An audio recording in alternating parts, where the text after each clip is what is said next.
have questions, but I'd like to wait until your presentations are over because you may answer some questions, which will help speed things up because we have such little time. I'd like you all to take about 30 minutes, and then you'll be able to expand on any subject because I'm certain there'll be more questions. And of course, you can go over 30 minutes if you want. Brad Molnar, our president's just arrived. Thank you for all being here today. If we'll do a bathroom break, say an hour and a half, or someone just raise their hand, let me know. Senator Daniel Zolnikoff is hoping to be here maybe around 2:30. We'll stop the hearing because he may be in a hurry to leave, and I'll do a brief introduction and then let him speak about the progress of the bill that will take some action, hopefully raising the standards in the industry. We're hoping to have the state auditor's office appear. David Sanders says that he thinks he can come in at some point. We may interrupt the hearing for that so that he can make a brief statement. I have high hopes that the insurance industry will recognize utilities that have made the investment in greatly reducing fire risk, and hopefully there'll be some considerations there. As we see insurance companies dealing with the fire issues like in California and Hawaii, it may be difficult for insurers to be insured or they have to become self-insured. All right, with that, Joseph Sylvia, the floor is yours. Thank you very much, Commissioner.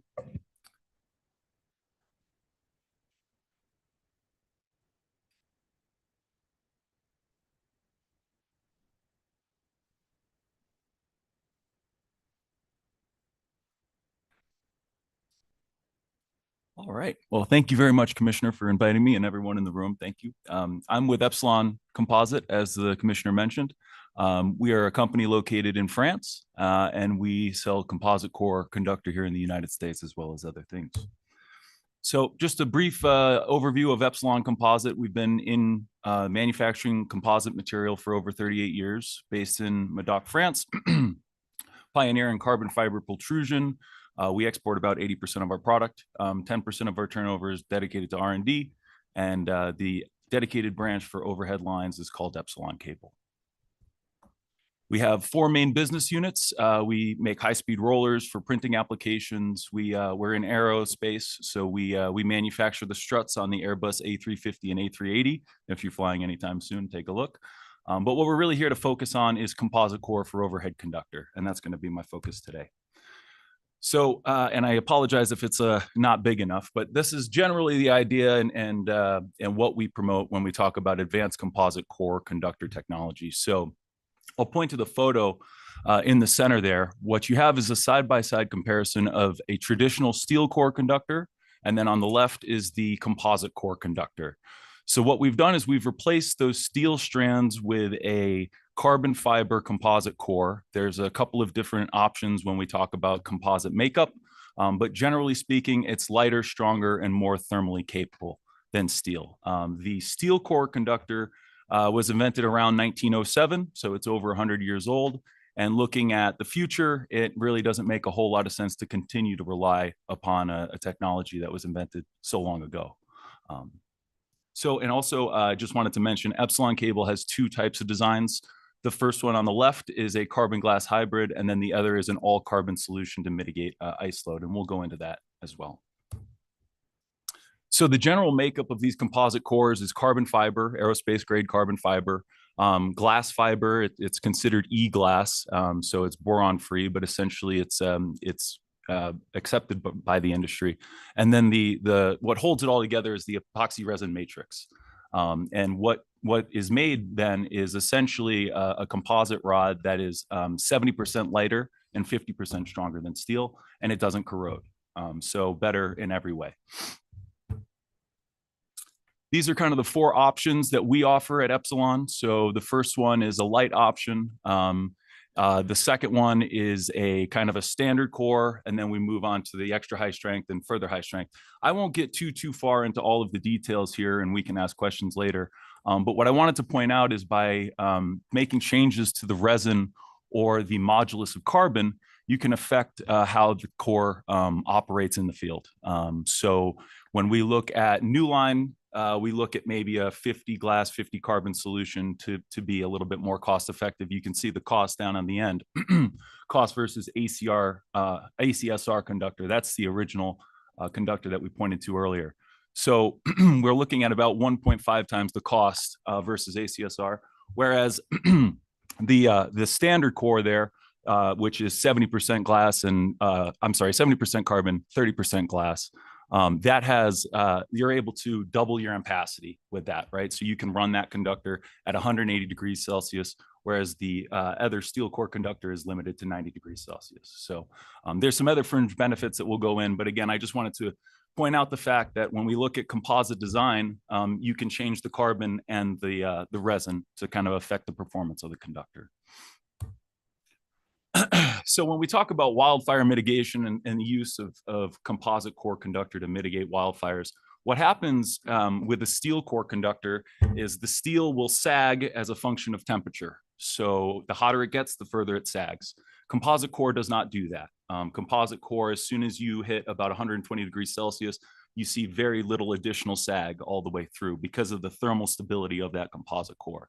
So if you have an ACSR conductor that's kind of maxed out of its ampacity here on the visual, you can see the conductor in the middle. If you look at how we're going to get more load without causing fires, you can see that as you add more load to the ACSR conductor, you sag as a function of temperature, and therefore you get close to the vegetation. The composite core conductor, as I mentioned, will not do that under any circumstances. It does not perform as a steel core conductor. It performs as a composite, so it's thermally capable and stable. So that's generally the idea when we talk about wildfire mitigation and the use of composite core conductor. The commissioner wanted me to pull up just some high-level data when it comes to the costs associated with wildfires that have been sparked by power lines, and it's quite substantial. You can see the campfire and some others. The commissioner brings up an excellent point that the tools are here and we need to implement them, and we need to help our utility partners implement them properly. We need to support them for sure.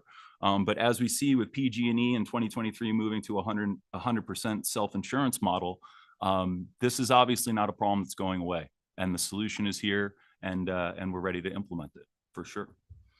So just looking forward at some of the other things we have going on, we are looking at putting sensors into the composite, into the conductor profile. That would be able to tell you temperature, if there is a break location. It essentially gives you the ability to read the wire in real time, which is an incredible thing. And it's something that we work on, and others in the industry have solutions that do the same. So we are not the only ones that do that. But yeah, and then the last thing that I wanted to end with is we are looking for, we're a French company, but we are looking for production in the United States. And I think Montana would be a fantastic opportunity. So I look forward to talking to you more about options when it comes to domestic production for our composite core conductor. All right. Well, that was shorter than I expected, so I think we'll allow a few questions. Any commissioners have a question for Joseph? I had one just when you were going through the slides, and thank you for being here, and thank you for the short, brief presentation and the excellent graphics. But there was one where you had the sagging lines and the different temperatures. Mm-hmm. And I wondered if you could go back to that one, if you still have it open. Yep. Okay, right there. Mm-hmm. So I noticed the temperatures that you have on this diagram show 300 degrees Fahrenheit for the bottom sagging line. Mm-hmm. And then it shows what the same line would be. That's the red line. So the same line would be at 194 degrees. Yeah. So what, and again, wait. Oh, I'm not done.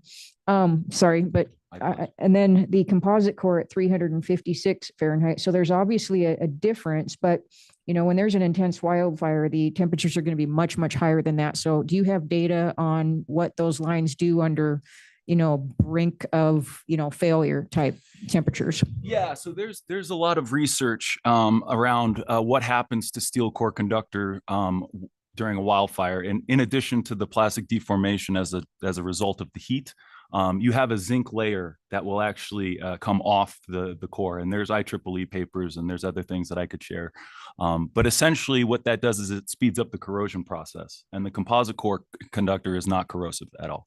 What we're looking at there, and I apologize for the temperatures, we typically talk in degrees Celsius, so I used Fahrenheit, but the traditional ACSR conductor its maximum operating temperature is 90 degrees Celsius. The composite core conductor can double ampacity. So you can run it at 180 degrees Celsius and get twice the power. And what you're doing then is you're actually having less sag than the original ACSR conductor at 90 degrees Celsius. So you double your ampacity and you have less sag with the composite core conductor, if that makes sense. It does. My question though goes to, we're talking about wildfires today, and temperatures in wildfires are substantially more than the temperature of my oven when I'm baking brownies. Yes. And that's what you have up here is like oven temperatures for baking. So I would like to know if you have data that shows the performance of these various types of materials under intense heat. Yes, there is data, and I know that there are others in the industries that have done testing. And so I would certainly welcome them to offer their testing as well. But I do have the resin that holds all of the fibers together is thermally stable, and it's designed that way.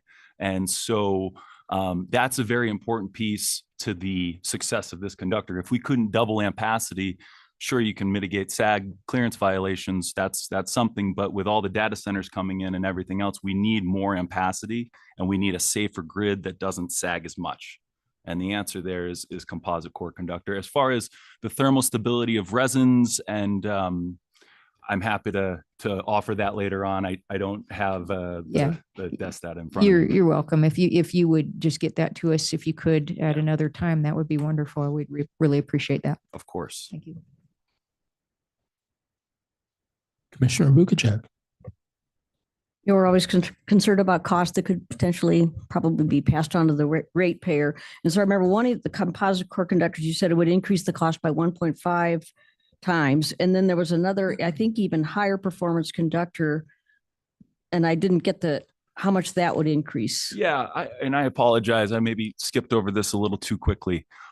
So the point here is that you can alter the resin and the modulus of carbon to alter the performance of the conductor. And obviously an extra high modulus carbon is going to be more expensive, or a super thermally capable resin is going to be more expensive. So that's what you're seeing there. We always get questions about how much more is it, so we put it in relation to the ACSR. And so what that's showing is you can have a less thermally capable resin, a 50% glass, 50% carbon ratio for a very cost-effective composite core. Or you can have an all carbon high modulus at the other end of the spectrum. So you can alter the composite to match the performance needed in places like Montana for heavy ice load or high winds. Again, you can alter those things, and it does affect the price. But people claim 5x, 6x the cost of standard wire, and that's simply not the case. It's about 2.5 is what we typically see. For the standard, most globally deployed solution is the second one in. So that's glass carbon with a resin that can operate at 180 degrees Celsius continuous and 200 degrees Celsius emergency.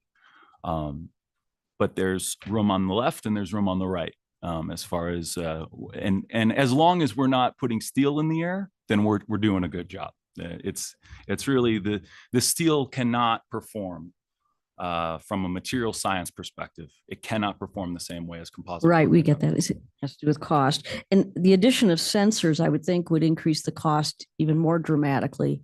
Yeah, it certainly will. And the industry is learning how to implement that, what the technology looks like, who owns that data, right? There's a lot to figure out there.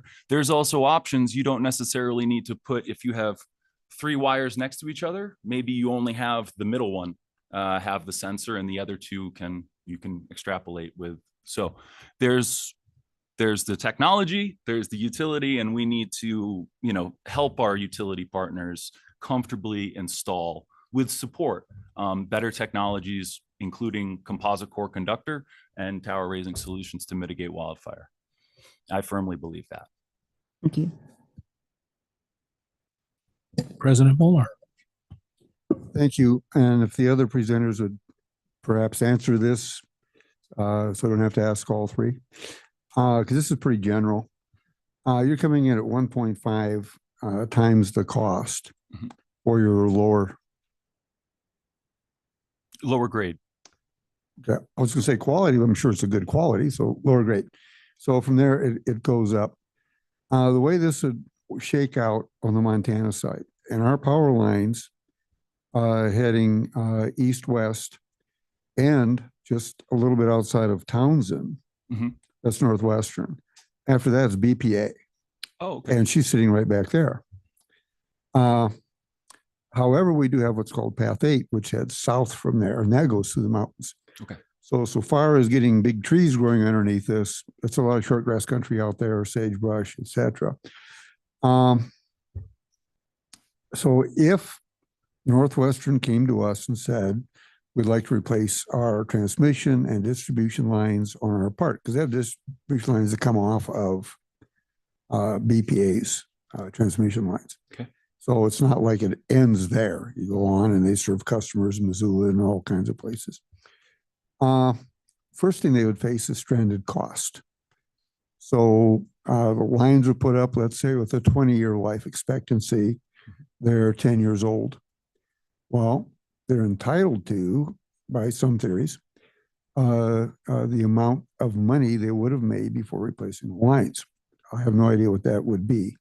Do you have any idea what that might be? So just to clarify, what the cost associated with? No, if you shorten the life of the cables that are there, therefore they're replacing them much earlier than they received a net return on their original investment. Okay. That's called stranded cost. Got it. Okay. So it's no longer being used. Right. But there was a cost in putting it in. Right. Half of that now is used up on a 20-year scenario, 10 years old. Do you have any idea what the stranded cost would be in Montana or has been in other states? Well, what I would really point to, and to answer your question, I do not. But one thing that I did want to point out here is the composite core, and I have it up. It's lighter. It's substantially lighter and stronger than the steel. So what we do is we replace that steel core with the composite core, and then we fill in the gaps between the round wires. So we go from round wire to trap wire. By doing that, you gain 28% about more aluminum content without a weight or overall diameter penalty. That added aluminum content decreases the losses associated with the line, the resistance on the line. That mitigation of line loss oftentimes pays for the delta in the wire within 3 to 5 years is what we typically see on a global scale. Okay, further question.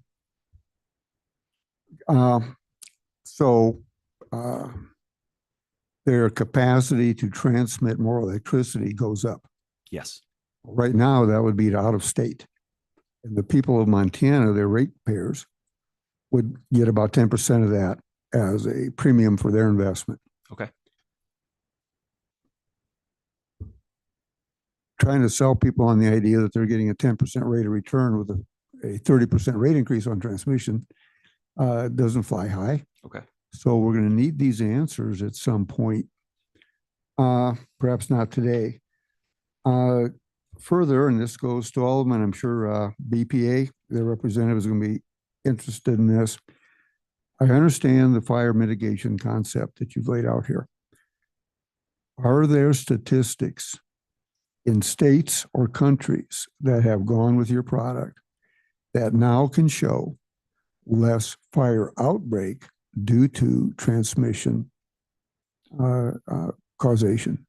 Yes. Or distribution causation? Yes, I was working to get a case study together, and I will submit it after the fact. Unfortunately, I was not able to get all the data together by this meeting, but I will be happy to share that. And essentially, what it is we interview people, and they say this line would come down and cause fires in my farm, once every 2 years. And since reconducting it with your product 3 years ago, we haven't even had a remote issue, and we can visually see that it does not sag. So there are cases, and as you can see, it's a little tough to quantify.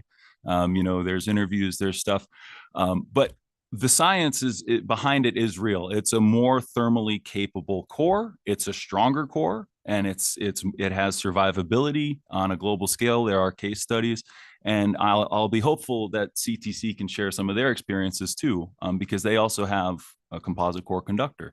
And my point is that it is a far superior technology to the steel core conductor that we continue to install today. And when we install that steel core conductor, we are locking ourselves into 35, 40-year lifespan of the conductor of inefficiency and dangers associated with an over 100-year-old technology. So my point is that the better technology is here, and we need to support our utility customers and our utility partners with resources. It's not, we all need to do this and it needs to happen. We need to work together to implement a far superior option. It's a better wire in every way. Hey, further question. Right after the campfire fire, just before the campfire fire, one that happened before that did so much damage. Right. And then the courts some ruled that the utilities were errant because they shut off the electricity and people were damaged. And some ruled that they were errant because they did not turn off the electricity. Okay. Or didn't. No matter what you do, you're wrong. Right. So that's kind of why we're here today. That's why NARA calls this one of the biggest problems in the nation. What the California PUC came up with, and they okayed, and they did a rate increase for it, to replace the transmission lines that were aging, sparking every time the wind blew, et cetera, and did a rate case and did a rate increase to cover. Not that anything got done. Apparently the money got spent on bonuses for executives. Was underground cable. Mm-hmm. You don't have to worry about SAG. You don't have to worry about anything. Do you happen to know what a cost analysis would look like on a per mile basis going with underground for transmission and distribution? Generally, per mile, the cost associated with the underground is 10x what overhead is. Sounds like a California thing to me. Again, not to take away from the undergrounding solution, but it's not always possible and it's incredibly expensive. This is very simple. You can pull out the old wire, pull in the new wire, double your ampacity, mitigate wildfires, and gain a whole other slew of benefits that we could talk about, but I want to stay focused on wildfires here, without a weight or overall diameter penalty. So that's the lowest hanging fruit for this technology, is you can double ampacity on existing structures under a maintenance permit, sometimes depending. But again, generally there's a million ways to cut the pie, but the truth through all of it is that it's a better, more capable wire than the steel core conductor that was invented in 1907 or 1970. Bottom line. Mr. Chairman, this will be a quick comment, statement, and question at the same time, sort of. I intend to call a similar meeting in the near future and have all the players here. DNRC, our state lands, Forest Service, BLM, co-ops, you name it, to work out a partnership, because this is going to be expensive and tough to sell to ratepayers. We're elected, we listen to ratepayers. So, for the Forest Service, which does TSI projects all over the place, but they do them wherever they feel like. For them to focus on critical infrastructure like transmission lines, for a mile on either side, to do TSI. So if a fire starts from a transmission line, it's easy to control before it takes off. Mm-hmm. If it starts outside that and comes towards the transmission line, you don't lose your transmission line. You don't lose your railroad. So to focus them, the BLM, Forest Service, DNRC, that when you're doing TSI, timber stand improvement work, that you will always take care of, maybe they should take care of the right of way instead of the utility. So has any state brought together partnerships to lower the cost and increase the impact of going into transmission work for the purposes of fire mitigation? Not that I know of. You are. Thank you very much. Thank you. Okay, Joseph. Some important issues came up, which is exactly what I wanted to develop here. In my opinion, every day we don't install a composite core conductor, we're losing money. And let me explain. If we can save up to 40% on line loss and we install the old technology, you're spending more money. If the payback is in 3 to 5 years, then we'd be crazy not to explain to the ratepayer, this is the only thing that we should be doing. If we can cut fires by in half because the core is twice the strength, we prevent one fire, we're saving millions, could be billions. And we have to talk about life expectancy of this conductor. I have conductors in Montana that have been up 100 years. We just removed one between Great Falls and Monarch. It was put up in the late 1800s. There's a lot of conductors that we'll keep in place until we absolutely have to change them. I tell people barbed wire fences in Montana have line up that's over 100 years old. My farm does. There's no intention to replace that. The savings in cutting line loss by up to 40% over 100 years or preventing one fire. Would you agree? Oh, certainly, certainly. The cheapest choice is the carbon fiber conductor? It oftentimes is, and that's, you know, it's a math that there's a lot of equations, right? When we talk about line losses, there's a lot of calculations, and I'm sure our utility partners would agree with that. But again, I remain true. It is a superior wire, and the payback is typically. But there's something else we've left out here. In NARUC, they're telling us our transmission has to double in the next few years. In some areas, more than double. To put up a heavier line or a bigger structure, I have to go through permitting. I have to go through lawsuits. Right. Okay. We have to put in a larger structure to hold a heavier line. If I can double the capacity by replacing the line under maintenance and bypassing the permitting process, wouldn't that be the cheapest choice to the ratepayer right up front? Certainly. Why aren't we talking about this? Why isn't this brought up that in some cases, maybe half, the cheapest choice is the carbon fiber conductor? And I would like the industry leaders, the utilities here, to think about this. Where are we putting in transmission where we're going through permitting, where there's filing lawsuits, we're putting in larger structures, charging millions of dollars to upgrade that transmission, and we could halt that, simply replace the wire under maintenance, double the transmission without the permitting or redoing the structures? How many projects in the country right now are doing that where we could stop it and save the ratepayer millions? No one wants to bring that up. And we need to be talking about that. What are your thoughts there? I agree. And I've worked with utility professionals for the better part of the last 8 years, helping them install the conductor and understand. So the science is true. What you're saying is true. And I believe that we need to support our utility partners to properly do it, to implement these proven technologies. But yes, undoubtedly, the cheaper option oftentimes, if not almost always, when you start to look at doubling ampacity needs. So wildfires is one component, line losses is another component, the need for more ampacity is another component.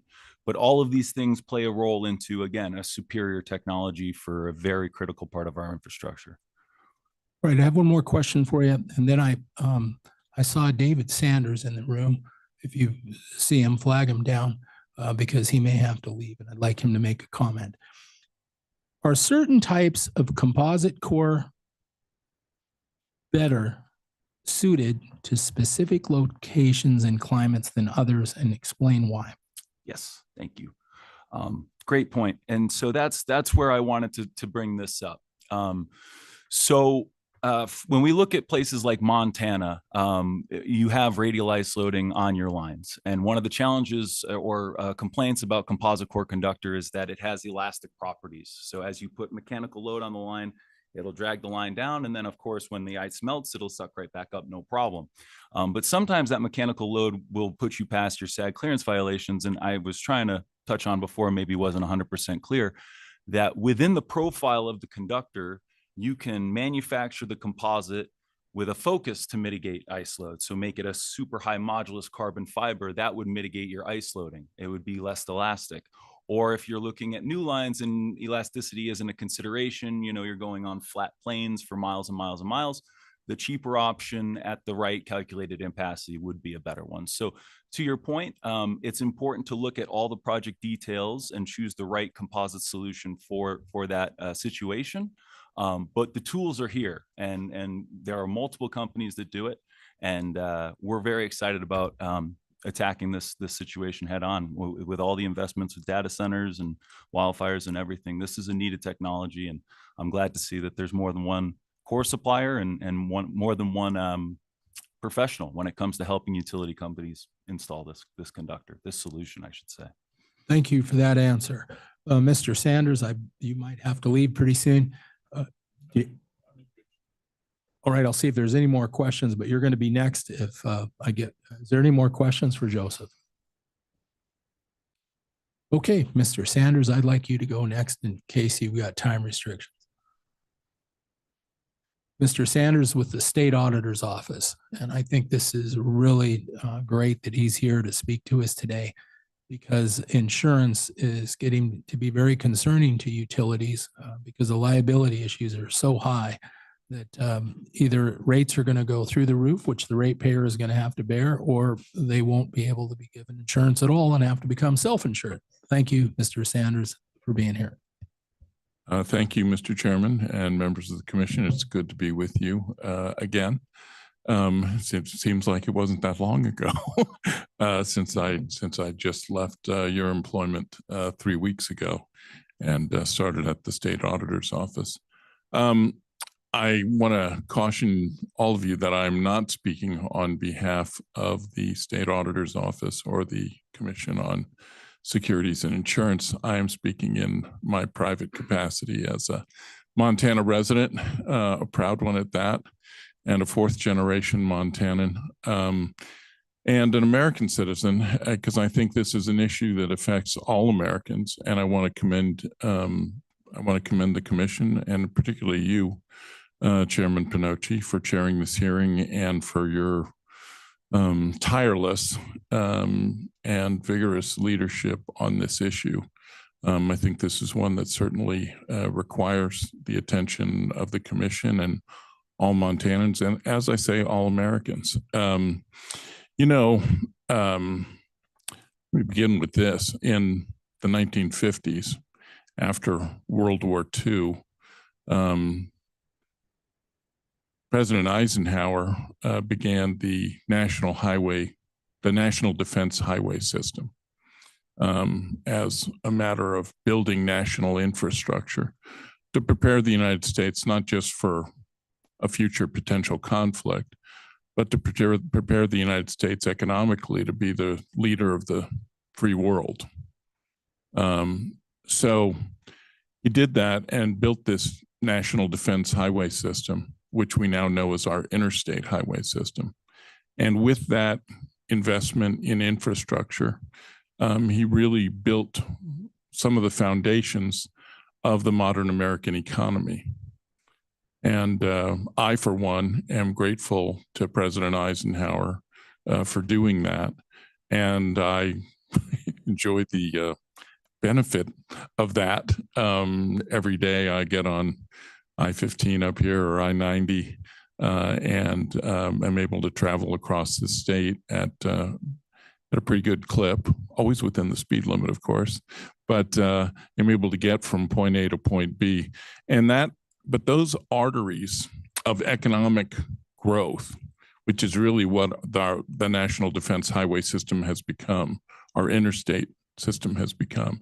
It allows us to move goods, and we all know how important transportation is in all of our economic activities. Everything that we do, from moving groceries from farm to distribution center to market, from all of our businesses, which need to transport their raw goods to factories and then into the economy, into stores, so that people can purchase things, so that big businesses can do what they need to do, and in Montana, so that people can get products from mines into factories, so people can get things, logs into lumber mills. All of that depends on that National Highway Transportation System, that National Defense Highway Transportation System. And I would respectfully submit to the commission, and I will later submit this, I think, to the Congress of the United States, that what is needed now is a similarly bold and forward-looking investment in our national electron transportation infrastructure. That, as has been pointed out by other guests here and will be pointed out the rest of the afternoon, our electrical grid in this country is antiquated. You know, what we began to build in the 19th century is not going to be adequate for transporting the electrons that we need to transfer, either the quantity of them or the manner in which they are transported well into the 21st century. That our national security, our national prosperity, our national ability to keep the United States and to keep Montana first among those states is jeopardized by a failure to invest in our national electrical grid. And so I think what the work that the commission is doing in having this hearing and talking about ways of improving the safety, reliability, efficiency, capacity of that electrical grid is critically important. And I really do, not gratuitously at all, I really do applaud the Public Service Commission of Montana's leadership on this issue. It's something that we need to open our eyes to as a nation if we are to compete and to succeed into this century and the next one. So much of what we need from a national security standpoint depends on having a secure electrical grid. A lot of people, unfortunately, this work on the grid is a little bit like the weather here in Montana and elsewhere. A lot of people talk about it. Nobody does anything about it. And that's why I applaud you for doing something about it by holding this hearing, opening people's eyes up, opening their minds up to the idea of what's possible. In fact, what's necessary if we are going to have these large data centers. If AI, as President Trump points out, is really immediately in the future, and the winner of the AI war is going to be the winner of future wars, we have to be on top of that. And the only way to do that is to move a tremendous number of electrons from one place to another, and to do that as efficiently and safely as possible.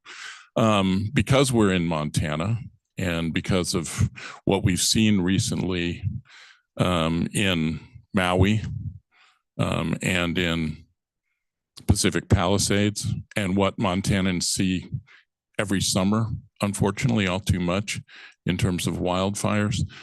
Yeah, a lot of the focus is on wildfires and protecting our sacred lands. I mean, after all, Montana is just means it. The one thing that's maybe true about the television show Yellowstone is that Montanans care deeply about their land. The name Montana means land of mountains. And so to do that, we do have to have more fire resistant, fire intelligent. By that, I mean lines which are able to communicate and help mitigate against fire risk. And so that aspect's important here. Certainly would have been nice to have more fire resistant lines, faster reporting in the wildfires in Maui. Certainly would have been useful, I think, because I at least while the cause hasn't been established in Pacific Palisades or the Eaton fires or in the San Diego fires that are going on now, the cause hasn't been firmly established, but it's clear that there were many reports of grid anomalies taking place within Southern California, Edison's territory in Southern California, These wildfires are particularly devastating from an economic standpoint, also from a human standpoint. More than 24 lives lost, hundreds of billions of dollars in property lost. In fact, my wife's dear friend and college roommate and her husband lost their home in Pacific Palisades, totally burnt to the ground during that wildfire. And whatever the cause was, there were clearly downed power lines and blown transformers, either as a result of some other cause or as a result of those wildfires. And we know here in Montana that while we don't have the Santa Ana winds in particular, we do have, and did this last year in Missoula, have more than 100-mile-an-hour winds coming off the top of the hills around Missoula and wreaking havoc in that Montana's, I don't know, second or third largest city now, I think. So I just was here to tell you how proud I am of the Public Service Commission for having this hearing. How proud I am of you, Commissioner Pinocci, for continuing to lead on this issue, and how grateful I am to the people who've traveled from quite a long way to get here to talk about this issue and raise the awareness on this issue, and hopefully, as I say, do something about this as a nation, as a state, before it's too late. I certainly want to ask you a question that I think everybody in the audience is interested in. I've got to be able to reach out to the insurance industry and try to make them understand if we can show that the utilities have made the investment to lower fire risk. It's kind of similar to if you have a steel roof, the insurance company says, we'll insure you for fire cheaper than if you have an asphalt roof, right? If you have side radar on your car, the auto insurance companies will say, look, because you have side radar, we're going to lower the price of your insurance.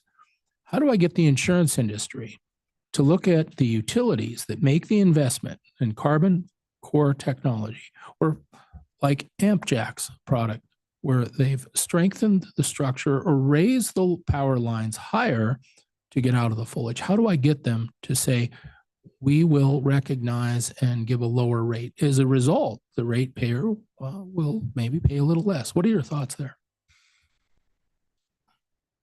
Oh, you're really good trying to get me to go somewhere where I'm not supposed to be going. But I will say this, Commissioner, you're right to point out all the things you just pointed out. I'm concerned, though, as an expert of all of now 3 weeks in working with the insurance industry, I am concerned that the situation that we've seen in Maui, the situation that we've seen in Southern California this week, and we can't put the insurance industry in a position where it is left, as it were, holding the bag. You know what I mean? I mean, we can't put the insurance industry also at risk in holding the bag on liability that may be caused by other sources. The insurance industry is there as a backstop, if you will, but it's not an unlimited backstop. You know, this is a commercial industry that's very competitive, and I'd like it to be even more competitive in Montana.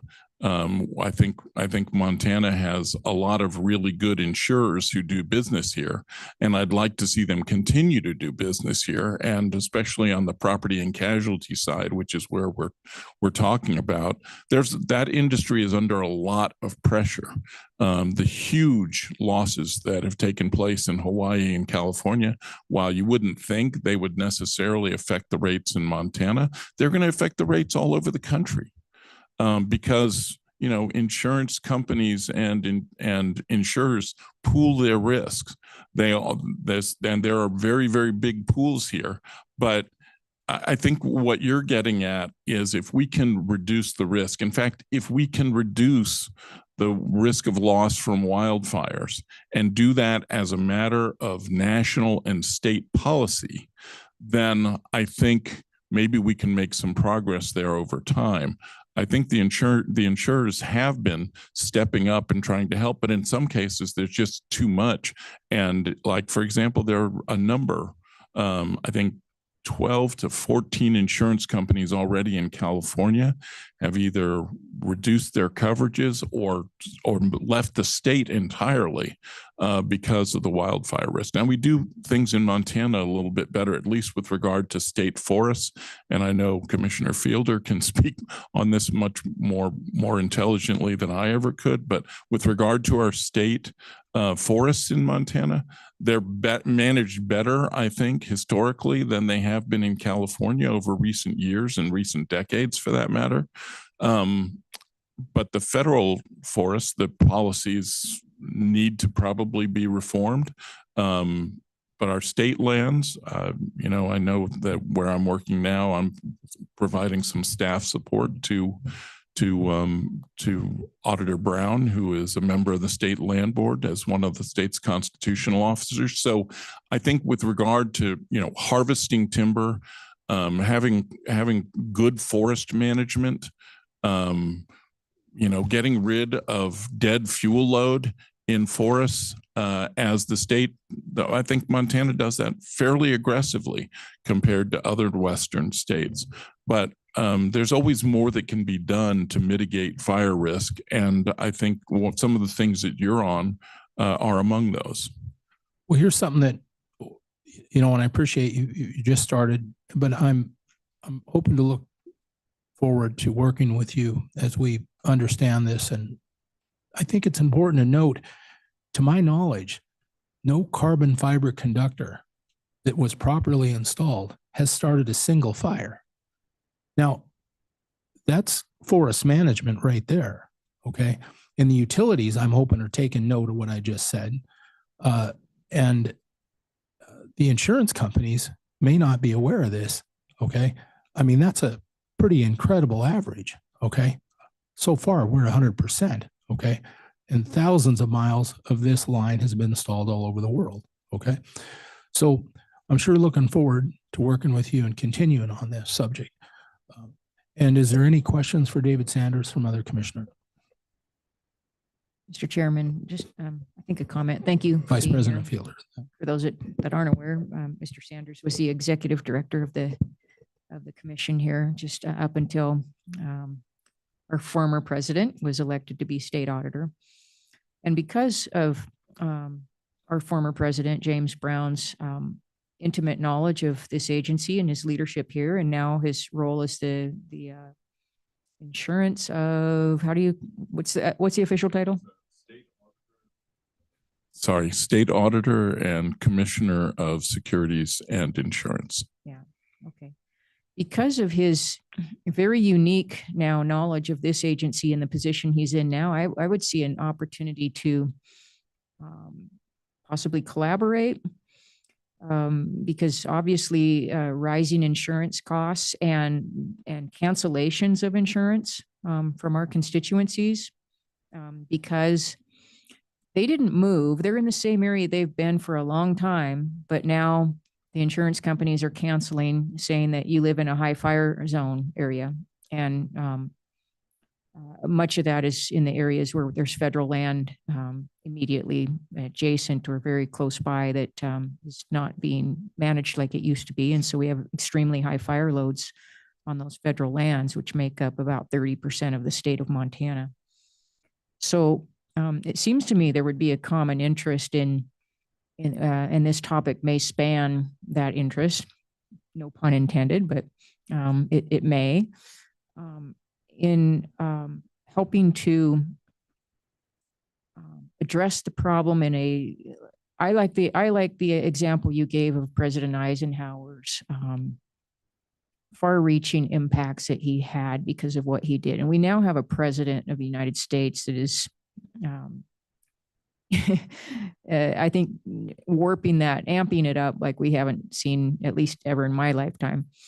So we have an opportunity here at the state too. I think a unique opportunity with President Brown's knowledge of this agency and what we do and his interest where he's at now and our shared constituencies in addressing the insurance cost and the lack of insurance related to wildfires. And I think Commissioner Pinocchi's on to something here as far as a really innovative way that's real and tangible to reduce wildfire risk. So I would hope that Auditor Brown, Commissioner Brown would be open and forward thinking on this, and you as his new executive director, I suppose you would play a key role in that. But is anything being done there now? Are you entertaining the idea? Are you actually actively working on it, or do you see some opportunity to collaborate? Absolutely. And it would always be an honor to collaborate with the Public Service Commission. I think there are some opportunities where we could do that, and perhaps going forward. I know that we are studying this issue very closely because, this is an issue that's been ongoing, as you know, as insurance rates have been rising and people's policies have been canceled in Montana. So it's something that's very much on our radar screen at the commission. We also, I think we're also listening a lot to Montanans, and we're listening a lot to industry. I mean, there's a certain period of understanding what the scope and the potential of the problem is, and the problem, this wildfire contagion, if you will, has already certainly broke beyond the shores of the island of Hawaii, the island of Maui, and it's certainly in California, and it's been in the Western United States for a long time. We've also seen this up in Canada, in Western Canada and in Eastern Canada, in the province of Quebec and Eastern Ontario. During the last couple of years, where smoke from those fires was well into New York and New Jersey and Connecticut, Rhode Island, all throughout New England.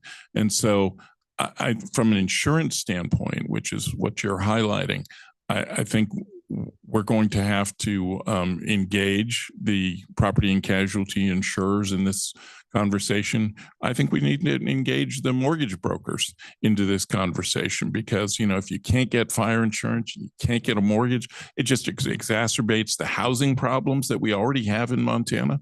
People can't find affordable housing, or they're being forced out of the housing they've been in for generations. And so I think we have a responsibility to do that, and working with the Public Service Commission, working with all of the levers of the government of this state and the federal government, our federal partners as well. I think we need to look for solutions. I had the good fortune this last fall of going to perhaps the leading producer of these carbon cord transmission lines and electrical connectors, due to the good offices of Commissioner Pinocchi and the Public Service Commission. I was able to go to the CTC Global headquarters and watch their factory actually building these lines and learning about the capabilities from an information standpoint, from a rapid response standpoint, from a standpoint of just the strength of the manufacturing, learning about that aspect of it. But I think you're right. We need to strengthen all aspects of what we have to protect our grid and our lands together, and insurers are certainly a big part of that. And so I'd like to engage them, and I know that I keep calling him President Brown, in that Commissioner Brown will be able and is anxious to work with you and to work with others. And we are starting a listening tour to listen to industry practitioners in the insurance industry and others about exactly how we can keep Montanans insured, how we can make that as insurance as affordable as possible from a property and casualty side at least, and then talk about how we can keep Montanans in their homes safely and soundly and with security, economic security for their futures. I appreciate it. There's two things to be aware of, in my opinion, on this. It's really simple. Ignition, sources of ignition, and fuels. And if we can address those two things, the rest of it will be solved. Thank you. Commissioner Buchek. And I don't think it's controversial at all that these, composite core conductors would bring improvement in the lines. If we could cover all of our lines throughout the nation, that everything would be better, everything would be wonderful. But we also know the money doesn't grow on trees. And so trying to get this in order, I like President Molnar's idea of bringing collaborative efforts, Forest Service, utilities, insurers, manufacturers, state policymakers. I like all that idea. But as far as like national and state policy, I'm always a little leery that the government could actually be cost effective and efficient. So, and I'm saying that as a person that works for the government, I think we're all kind of aware.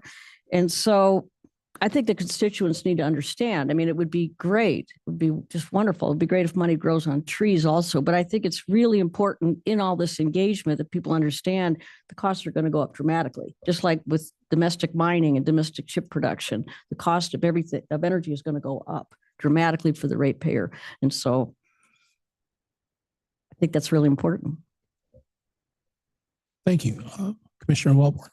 Okay, thank you, sir. We'll go ahead. One more comment. I was just going to respond to Commissioner Buchek. That's true. What you say is true. The money does not grow on trees, although trees do grow their own money. I just went through a land board staff meeting where we talked about the amount of timber sales and what that amounted to for the state's education system in terms of sales per board feet of lumber. But I will say this, on a more serious note with regard to doing this, sometimes a point of national vision, I think, even though I would be the first to admit, having been in federal, state, and local government most of my adult life, in fact, yeah, most of my adult life, that's makes you really, it's a sobering thing to say to yourself, especially just after a birthday.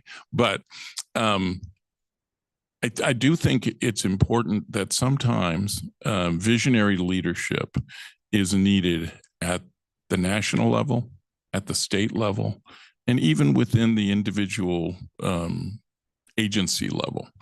And I think, as Commissioner Fielder points out, President Trump is offering that visionary leadership at the national level. I mean, we're talking about sending somebody to live on Mars right now. President Kennedy talked about putting someone on the moon. President Eisenhower talked about building this national defense highway system.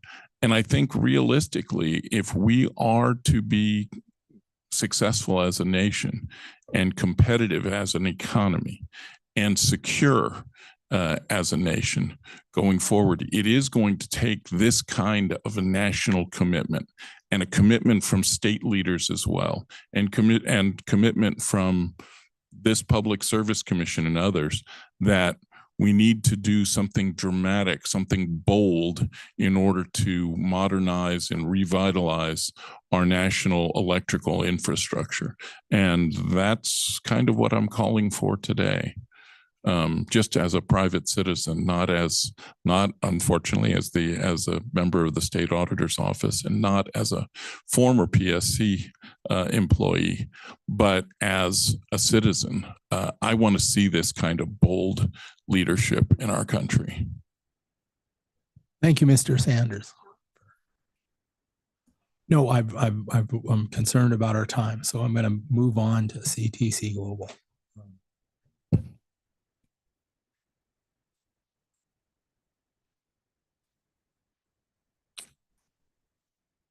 I want to thank Theodore, Chris, good to see you, and Dave Townley. Dave Townley and I have worked on this for years, and I really appreciate to have you back. Gentlemen, the floor is yours. Great, and making sure we're up. We are.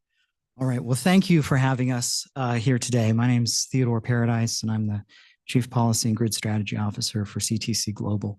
And I'm joined today by my colleagues, David Townley and Chris Traeger as well. And we're going to walk through some points on advanced conductors, carbon core advanced conductors, and wildfire mitigation. And so, Vice President Felder, we will have specific slides on the questions you ask about temperatures and resilience. We're going to talk a little bit more about costs too, because I think you'll hear that we can actually save money by doing this, and the reasons why that's the case. So I'm delighted to be here. I've spent 26 years or so in the energy world. I was a grid operator for many years, a regional transmission organization in charge of all things regulatory around system planning and system ops and NERC reliability criteria. I know how important it is to keep the lights on and have just and reasonable costs for consumers to allow businesses to grow. And now we've got some new drivers that we've talked about in this meeting today so far in terms of demand growth, AI, but also wildfire risks. And the costs of those are significant. And it turns out that there's technology that's been in existence for a few decades now and deployed around the world that can make a huge difference. So we're not even in something that's new or particularly groundbreaking at this point. So I'm going to cover just a little bit of ground, but maybe in a different way from what you heard from Joseph earlier. We're just going to talk about the industry very briefly because it's more than CTC. And I want to make that very clear that this is not one or two companies out there. And we're going to talk a little bit about CTC too. I'm going to, instead of doing that at the front, and here's everything about CTC, I'll save that towards the end. And I'm going to talk about some advancements that are new, that are really game changing, I think, and have some significant implications for wildfires. For example, what if everywhere you had a transmission line in Montana, it was a fire alarm? And if you had a wildfire, you would have instant knowledge of that wildfire. So that kind of technology is now available through advanced conductors. And so we're going to talk a little bit about that too, because it's exciting. All right. So a colleague Joseph earlier from Epsilon talked a little bit about this. But the carbon core essentially had some slides. We have the actual props here. So steel core, it has a steel in the middle. It's wrapped in aluminum, just like your electric oven gets red when it gets hot. Steel reacts to electrons. When you put enough electrons through them, it starts to bend, it starts to sag. It can sag into vegetation, and that creates a thermal limit for the line too. And as we've mentioned in this, by replacing the middle with a carbon composite, carbon doesn't react that way with heat. And so you have a line that can operate at very high voltage, at very high power transfers and not sag into vegetation. It's also lighter, as was mentioned, so you can put more aluminum on it at the same weight, move twice the power, and also decrease losses by up to 40%. And so, for example, what does that mean? So AEP used ACCC, which is CTC's advanced conductor in a project in Texas back in 2015. It was the EEI project of the year, about 240 miles.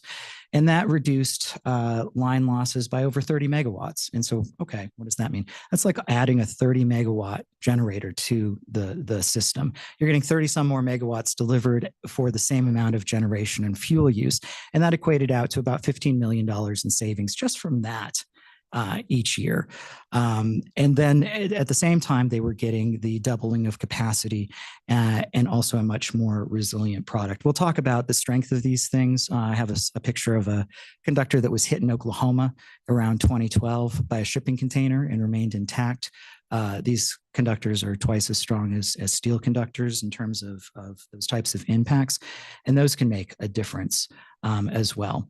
So 4 different carbon core advanced conductor technologies. You see the slide here with the picture and the example. CTC makes ACCC, but that's not the only version of a carbon core advanced conductor, as I mentioned. So we have CTC Global, there's Southwire, there's TS Conductor, Epsilon, you heard from earlier, also in the market.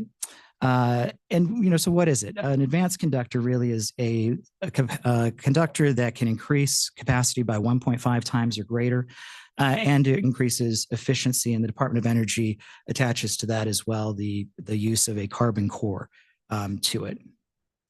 So there's also enhanced steel conductors. Those have gotten better over time. As was mentioned, the wire that we're talking about usually being up there is an early 20th century product. It's been improved over the years, but it's still the same general design. So if you're going to move more capacity, you can, but you have to get it really hot. You have to put a lot of power through it. The heat is losses, so it becomes very lossy.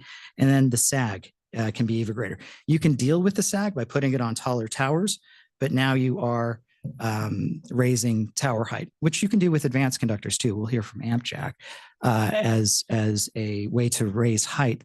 But one of the things about advanced conductors is you're getting the wildfire mitigation, you're doubling capacity, you're increasing the efficiency or reducing losses, and you're doing that at the same height. Or if you're rebuilding structures, you can actually go a little bit lower in some cases.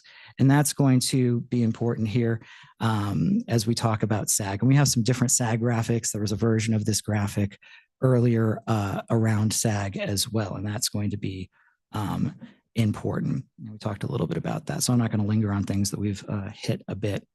So why is this important? The case around massive capacity growth, demand growth of data centers and other things is well talked about, and that affects different states differently. If you have power, people want to tend to locate in your area, or you look like a place where you could build a data center. That's attractive. But we're out of transmission headroom, essentially, in the US. I mentioned that I was a grid operator for 15 years of my career. And new power lines across the country are a multi-year proposition. In many cases, we're talking 8, 10, 12, 14 years. There's a project I worked on that started in 2008 and was energized in 2022. For example, when we talk about reconductoring with advanced conductors, we're talking about 6 months. I'll have some case studies from some different projects around the world, to 24 months if it's a bit longer for some reason. But it can be done very quickly. And so you were doing this capacity addition instead of 10 years, you're doing it in 8 months or 12 months. And it's about 3/4 the cost of a new line. So why is that important? If you asked me, is it more expensive? I'd say no. And I'd say no on new lines and reconductoring. And here's why. It's about 75% less than building a new line. So if I'm doubling capacity in the existing right-of-way, I'm doing that in 8 months. My alternative is I can build a new transmission line. That might take 8 years, and it's going to cost about 75% more. So it's a much cheaper way to add that same amount of capacity. Now, if I am not building a new line, but I want to reconductor, what we've seen is because a lot of the transmission that's been out there, it came up in the 1950s. The transmission, if it was a person, could collect Social Security at this point. A lot of that transmission's old. It's on wooden structures. And so what you see a lot of utilities did, and I saw this almost every reconductor when I was at the grid operator, came with a structure rebuild. The cost of a transmission project is not really in the conductor. The conductor is a very small portion of it. So when Joseph mentions, it's 1.5 times or 2 times or whatever else, that's the cost of conductor. The real cost of a transmission project is in the foundations, what you put the towers on, and then the steel that is used for the transmission project. So if I'm doing a reconductoring and I have to rebuild structures and I'm using advanced conductor and I don't have the sag, I might be able to go 5 feet lower, 8 feet lower, and over the project for project, advanced conductors were either a single or double-digit savings, depending on what project specifications or characteristics you're looking at. But what we see is that they're cheaper. It's cheaper as a project. So it's one data point to say, is that conductor more expensive than that conductor? It's a different proposition to say, is that transmission line cheaper than that transmission line? Advanced conductors save money. They allow for shorter structures for the very reasons that we'll talk about that are important around wildfire mitigation. So that's a super important point. We'll talk about SAG. We'll talk about resilience through high temperatures. That question was asked specifically earlier. And then these conductors are also operating at a lower temperature. If you have a line break and these things fall to the ground, even when they're really loaded up with a lot of energy, 350 degrees Fahrenheit as opposed to 482 degrees. And so we have just a safer product in terms of ignition source from a line falling if something does fall to the ground. Okay, so let's get into wildfire and grid resiliency, and this is where we're going to have some of those temperature slides, and I think it's all pretty interesting. We're going to start with a slide that gets to the sort of the metrics of the question that you were asking about, Vice President Fielder, around the temperatures and can it withstand something more than an oven type temperature. So the temperature of a fire changes, as you might expect, as you go from the ground where you're in the orange flame up through the plume. And this slide here has a temperature graph that shows this. So you're at the very bottom, the solid flame region. You're at a constant temperature slightly below 1600 degrees or slightly above 1600 degrees Fahrenheit. If you're in the intermittent flame region, this is above the solid flame region and continuing visible flame tip kind of area. We're at 608 degrees Fahrenheit, and then just up in the thermal plume, you're below that, and the temperature drops as you go up towards the sky. And so, how does that translate? So let's put this up against power line performance. Up on top is CTC's. This is ACCC that we use in this chart. And then below that, there's another advanced conductor in red. And then there are two steel core products. ACSS is the kind of orangey yellow, and ACSR, very common steel core conductor, are below that. So here what we've done is we've combined the sag level with the temperature of the wildfire. If you put it all together, you see that the steel core wire is sagging way down into that 950 degrees Celsius range. So in this example, that's around 1700 degrees. As you go up, that temperature dramatically drops off. So just by the virtue of the fact that we're not sagging, we're much farther away from the heat of that wildfire and the impacts of the wildfire. And we're going to have a couple of things with the wildfire. One is we want to mitigate it. We don't want to start it to begin with, right? But the second thing is, if we do have a wildfire, we don't want to have weeks and months of rebuilding transmission lines that have been damaged by wildfire. And so the distance from the wildfire really matters. You want to stay above, you don't want to sag because you don't want to start the wildfire. And you want to stay above because you don't want to be negatively impacted by a wildfire that's burning under your facility. And so, we get into, the operating temperatures that I mentioned. Those are going to not only have implications for the loss of energy and the energy losses, but it's another way of talking about sag if we talk about operating temperatures and conductors. So we've done some different graphics today. I thought I'd bring a picture. So this one actually has a tower with ACSR, so that's steel core on the left, and you can see the sag. And then you can see ACCC on the right. So this is a real world, just side-by-side examination of what the two sag levels look like. So you can get a real world view of that, because a graphic is useful, but it's nice to see it out there in the wild. There is a lot of increased durability that we'll talk about too. And this will go into the temperature as well. But we do have some information. I'm not going to spend a lot of time on this, Chairman, just so we can move through and really focus on the wildfire issues. But in general, when we're talking about durability of these lines and the consumer investments in these lines, because it is a consumer investment, we're talking about lines that are stronger. We're talking about lines that are more durable. We're talking about lines that are less subject to different loads breaking down the structure of the line over time, so they can last longer. And as we go through this discussion on sag clearance, what we want to do is we want to hit the NERC requirements for distance. As I mentioned, we can do that without going higher. We can actually go lower in the cases. And again, the key points here is we're going to stay farther away from the vegetation, and we're going to protect the line during a wildfire. So getting into those actual tests and temperature metrics here, this is a fire testing conductor of the ACCC conductor. And this got into testing the core and the conductor all together at different fire temperatures. So this is directly on point to how does it survive a wildfire. So this is how the tests were done. lines were put under tension, and then increased the temperature in 50 degrees Celsius increments after holding for 15 minutes at each holding point. And the core, in our case, was able to survive up to 1,112 degrees Fahrenheit before failure occurred. And you'll recall in the picture of the sag, we're way up above that temperature in a wildfire. But we also have some real world examples that show what happens when we're down even in the wildfire, and I'll show that. And so here's some photos from that testing. Again, the core survived past the melting temperature of the aluminum in the case of advanced conductors. So incredibly resistant. Okay, and then as we think about the failed equipment around power lines, we've done some work to look at what are the causes.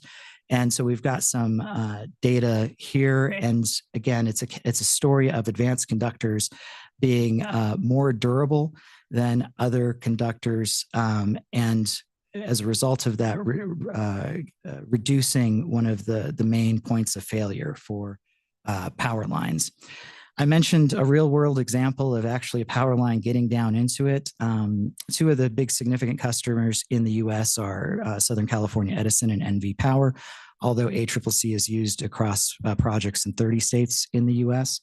This was a line where there was a wildfire. It was on a wood support structure. The wood structure burned to the ground. Usually you'd have significant line damage from a transmission line being inside a wildfire, and certainly in one that burned your structures to the ground. In this case, went out, the conductor was fine, and it was put just right back up on structures and returned to service. The lines remained intact, the lines were not damaged, and so this is a great sort of real world test case that you wouldn't want to set up as an experiment if you could avoid it. But since it happened, it provided some great data to us on resilience. I mentioned strength, and this is important. Just there's wildfires, there's other storms that happen. This was Oklahoma Gas and Electric, a 2006 project that they installed. 2013, I mentioned. It was an EF5 tornado, so a very strong tornado. Took a shipping container and threw it into the line, and it split the aluminum that wraps the core. So that was split by the impact, but the core remained intact, and the tension of the lines kept the support structures, the towers up. And so instead of weeks, a crew was able to go out there, cut the aluminum, splice it, and restore service in a matter of hours rather than weeks. And of course, that was much, much cheaper, in addition to restoring power to customers much more quickly. And the strength that we're talking about and the double times capacity, yes, it's great to move more power. When we're talking about 2 times capacity, though, too, what we're talking about is a couple things, a couple benefits. One is you have room to interconnect generation. If you have new generators that want to come on and participate in the energy markets, they can lower costs for consumers. Energy markets tend to be done on a lowest to highest bid, but you have to have headroom to do that. That's part of the challenge around the country right now. There's just no headroom to interconnect generators. And that's why you see Microsoft saying, well, we're going to repower a 3 Mile Island reactor because that's their best, cheapest option at this point. But it also, that 2 times capability gives you the capability to move a lot more power when you lose other power lines. So let's say you have to take a power line out of service. It's an old power line, you're worried about it sagging. You're doing it for fire mitigation reasons, but you still want to flow power between points A and B. It's all networked. You can put more power on the advanced conductor line. If you have contingencies, as happens every day, every hour in power system operations, instead of getting to a point where you are shedding load or redispatching on a much more expensive generator, if you have it on for reserves, you can continue to flow power over the line. So what it does is it essentially acts as a contingency, a reliability shock absorber for your system, which can apply in wildfire conditions or can apply just in day-to-day grid operations. So it's another benefit. Mr. Chairman, could we just go back to that? Can you just give us an orientation to what we're looking at on that slide, please? Sure. Dave, do you want to talk through this one? It was just a quick note to say that's fire zone in the middle. And what he clicked up there, the red zone would be where you would have been producing power from one load to the other load. Now you've got a fire in the middle of that. You take those lines out. But because you've got the capacity, you now can go around that. You can push lines harder on other sides of that fire and not worry about sagging down in and starting another fire while you're trying to mitigate that risk that you got at the first fire. Does that help? Yeah. And so the map here itself might not be, you know, of critical importance. The point is, to what David was explaining, it gives you a way to move power around it. And as I was saying, it just gives you options on the lines. If you're taking other lines out, you're not maxed out on everything else. You have some room. You have some room to move. So I'm going to just talk about CTC for a minute, and then I'm going to talk about our next generation technology, which also is going to be, I think, really significant for wildfires. So CTC Global is the leading manufacturer of advanced conductors in the world. We have over 125,000 miles deployed over a 20-year period. We have 10,000 miles in the US, which is more than all of the other manufacturers combined right there. So we've been doing this a while. We're a US-based company. We're headquartered in Irvine, California. We make our product in the US for US applications of US components. We also have 4 other manufacturing facilities around the world because we do supply this product to global markets. We're a significant exporter out of LA as port to other markets, for example, and places where you have significant transmission growth quickly. India, other places in Asia Pacific, they're using a lot of ACCC advanced conductor. Also in Europe, it's hard to get a new right-of-way, where it's also the case in some parts of the US. I have a case study on this. So we're also used by several European countries to create new capacity because they don't have to create a new right-of-way. There are 300 plus utilities using ACCC advanced conductors around the world in 65 countries. I mentioned 30 some states. We are the only advanced conductor that's manufactured in the US and conforms to certain industry standards. And then we have several partners, manufacturing partners, that we work with to do stranding and other finishing parts of the product. So this gives a timeline of the company into where we are now. And if I was to add another square to this, it'll be the product that we talk about in just a minute. Okay. And this is US utilities that use ACCC. This is a map of states where ACCC has been used. Some of these are very small, some of these are significant, depending on what the state is, but it provides a little bit of an overview of where things are. And our miles are a little out of date here, but it's around 10,000 now. A couple case studies, because it's always good to know, is it real? How has it been used? What has it shown? Mr. President, you asked a question earlier about, do you have any case studies about wildfires and things like that? What we do now, Chairman Panucci, is what you said earlier was, if we have any correctly installed advanced conductor, there's no wildfire ignition recorded from that. I can't think of any wildfire ignition at all from it. But the data on installations are important when we come back to costs. Again, if we're thinking about, okay, if we do this, does it cost more for consumers? Is it saving consumers money? What's the upshot? Because that's an important part. You're mitigating wildfire risk.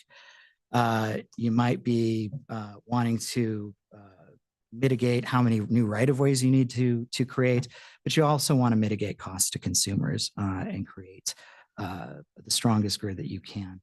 So in this case, I mentioned this was AEP, this was in Texas, and this increased capacity to serve load growth. They couldn't get a new right-of-way in this case.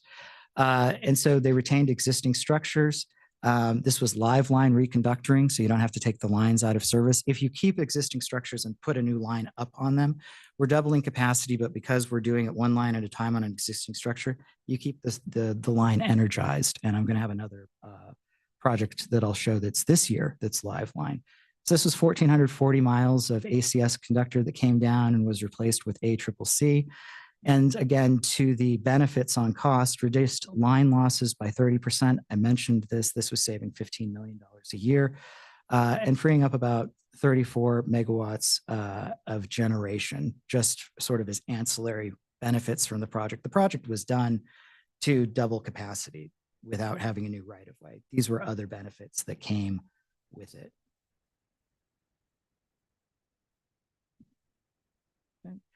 There was another Texas project, and again, increase load growth to do it at the lowest consumer costs. And this was done with ACCC again. And again, this was completed in 6 months. And move this just so I can see my slide here. Increased capacity on this particular project by 70%. And we did it at 3.5 million versus a rebuild cost of $7 million. Sometimes you can avoid rebuilds on structures where you kind of are, if you're going to go bigger and move more power by going bigger with a heavier conductor, that's also a rebuild trigger. Sometimes you avoid the rebuild just because carbon core conductors are lighter. And so you look at the structure, your engineers look at it and say, you know what, we can keep those structures and we can use a carbon core conductor. So in this case, this is a great example. This was a reconductor and it was about half the price of doing a rebuild in reconductor. So cheaper. All right, so I'm just going to go quickly through some key points. We have this product started out as just a solid core, and then in 2020 we put fiber optics in the core, and the fiber optics were there to put a light through, and then you could see if there was any damage. You could use it during manufacturing, which we do, to put the 4 lights in each quadrant, make sure there's no breaks or other compromised pieces in the line. We take it out in the field. When it's delivered, we test it. When it's put up, we test it. And then if you have a significant issue, a wildfire or tornado or something else, you can test it again. Or it's just been 10 years. You want to make sure your power line is in good shape. You can retest it. So that became commercially available in 2020. We call it InfoCore. I think I just walked through, all of these points. But, and it works for a full reel of core for 24,000 feet, and you can inspect it at any point. Dead end often shorter than that span, but it can be done in that.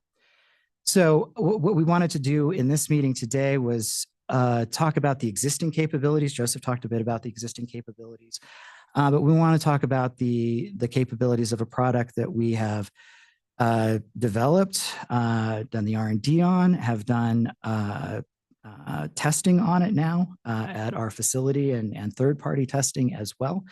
And so this is a product that puts a fiber optic piece through the line. But what this does is not just allow you to inspect the line to see if the line's in shape. This makes the conductor smart. This makes the conductor smart in every sense of the word. And so what you're doing now is every inch of this conductor is a sensor. Every actually sub-inch of this conductor is a sensor. If you were to put your finger on it and press in it, you would see that in a control room. You would see that strain. You would see the temperature difference from that finger on that transmission line. You have a branch on that transmission line, you would see that. If you have a wildfire burning under this transmission line, you will see the heat signature as a spike.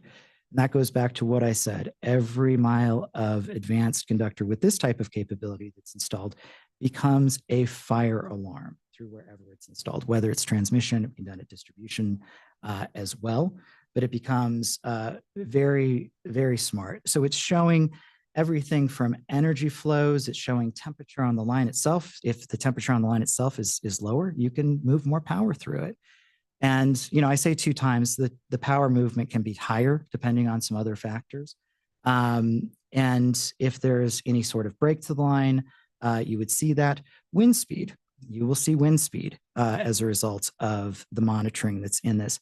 Someone's flying a drone around the transmission line. Acoustic monitoring will show that there is an object right around the conductor. Someone's trying to shoot the conductor. You will see that registered. Lightning strike next to the conductor. You will see that. If you installed it in a substation type activity, you would even get down to, is there someone walking around the facility? So it becomes a very smart conductor, but the implications for wildfire identification are significant. And then it's not just monitoring. right now what you can do is, you go and you do an investigation after the fact. What was the cause of ignition of a wildfire? We don't know. It's going to take a while. You see this with the current LA fires. Our friends at Southern California Edison are on the front page of the LA Times, I think, every morning with questions about whether a line started it. This would just tell you. So if you're a utility and you're thinking about a liability, you would know that our line started or not, because you could show that your line was in service. You could show the temperature under your line. If your line is in service and there's a wildfire under it, you did not start the fire. The other thing you can do, though, is connect it to relays. So if at any point this line falls, it's automatically disconnected from the system. It's unenergized in that moment. And so you're mitigating it that way. So we're operating a lower temperature. So when it does hit the ground, it's not igniting something, but it can also trigger relays to do that. Let's see, I think I have a few more points here. I mentioned the wildfire alert system, automatically disconnecting from the grid. Line issues, high winds, a utility operator might want to know if it's galloping, kind of moving back and forth in the wind, things like that. So it provides a ton of informational capability. So it's the same strength-wise in terms of the sag and the durability that we talked about for regular ACCC. And you don't have to do the super smart version for every circuit. If I had 3 lines, I might do it for 1, for example, is a potential use case. And so that is something that we haven't talked a ton about publicly, but we were happy to talk about it with you today, given where we are in development and given that it has some really significant capabilities for wildfire detection. And so that is what we wanted to cover with you today. We really appreciate the invite and talking through these features of using advanced conductors. Again, whether it's CTC's product or Epsilon's product or TS, any of the advanced conductor products are going to help mitigate wildfire risk, improve efficiency on the system, reduce losses, and improve capacity on existing right-of-ways, often on existing structures. So you could do it very quickly and at a much lower cost. So thank you. Well, thank you. Is this a good time to take a break?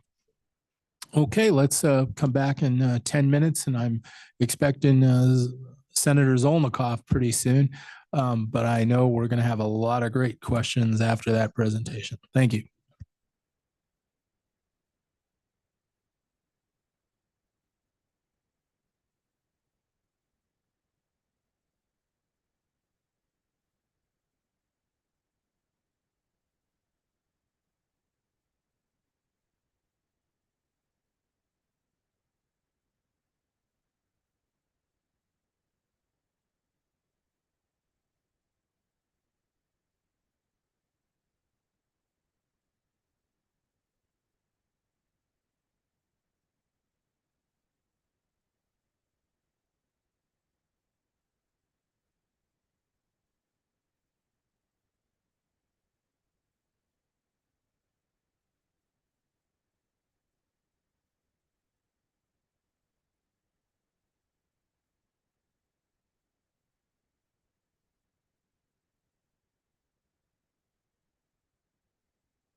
Okay, everyone, we need to take our seats. It's been over 10 minutes.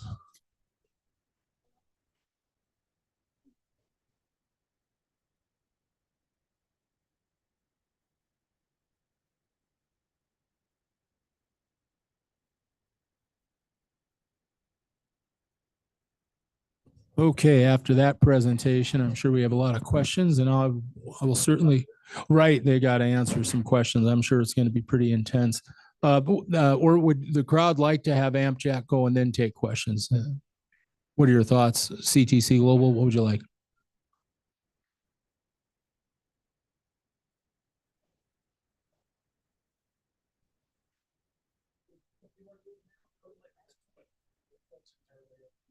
All right, let's do questions. And because I want it fresh in everybody's mind, including mine, getting old.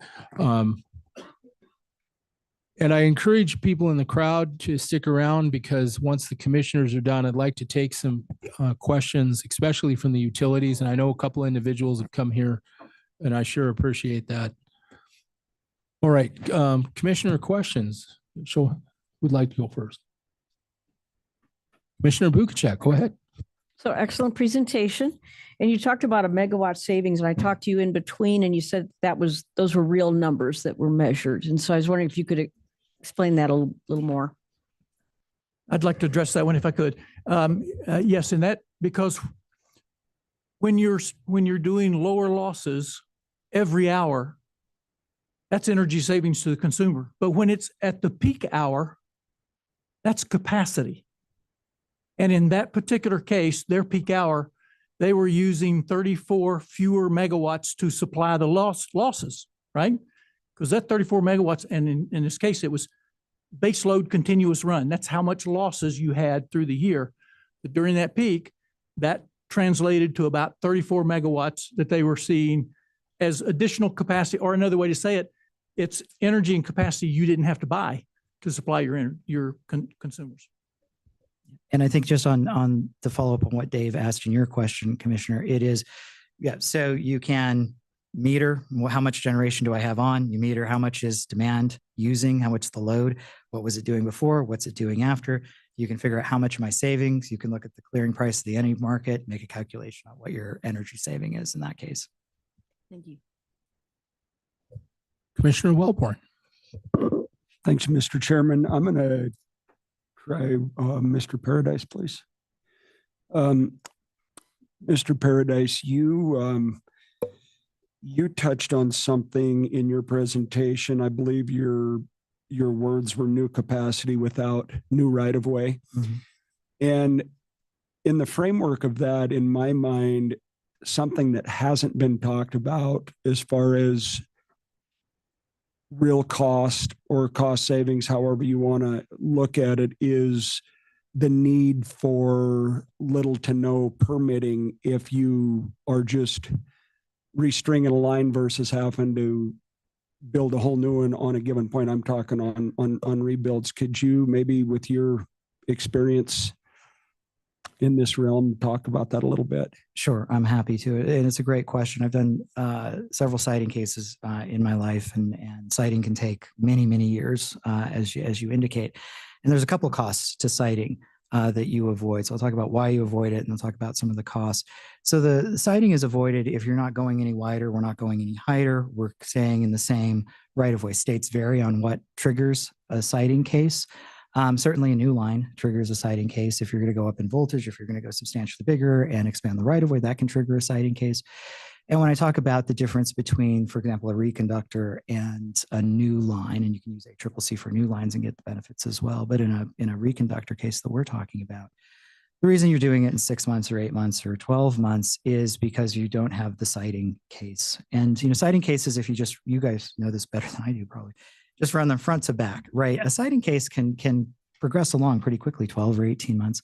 If you have lots of interveners and they're filing cases throughout that siting case, that can really stretch them out. And that's where you get most of that 8 or 9 or 10 or 12 years from. That's where that comes from, the arguing in around the siting. So by not making the right-of-way bigger or not making it taller, and as I mentioned, if you're doing a rebuild at the same voltage, you're still doubling capacity and could actually go a little shorter.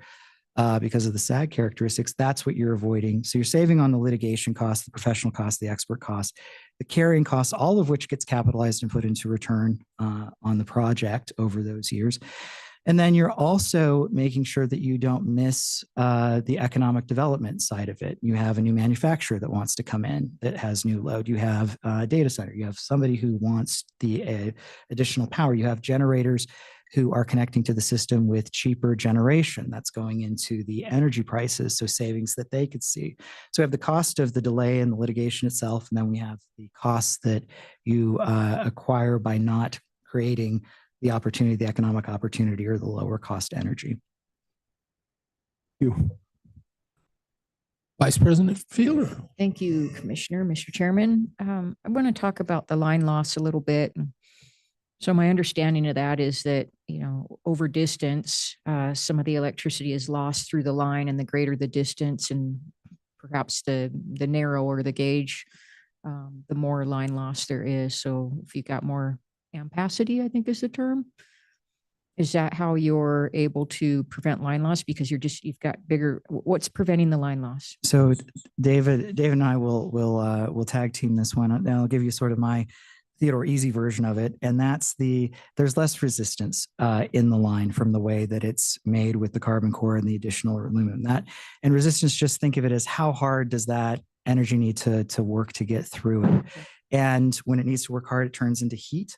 Right. And that heat is nothing but electricity. Anytime you feel heat off the incandescent light bulb, that was just lost electricity. That's why it was 85 watts instead of 12 watts. There's no heat on an LED bulb. The difference is lost electricity. Same thing with a transmission line. And Dave, do you want to add to that explanation? Excellent. It's just, it is the line. And the more current you put over that line, the hotter that line gets, and it gives off heat. That is wasted electricity.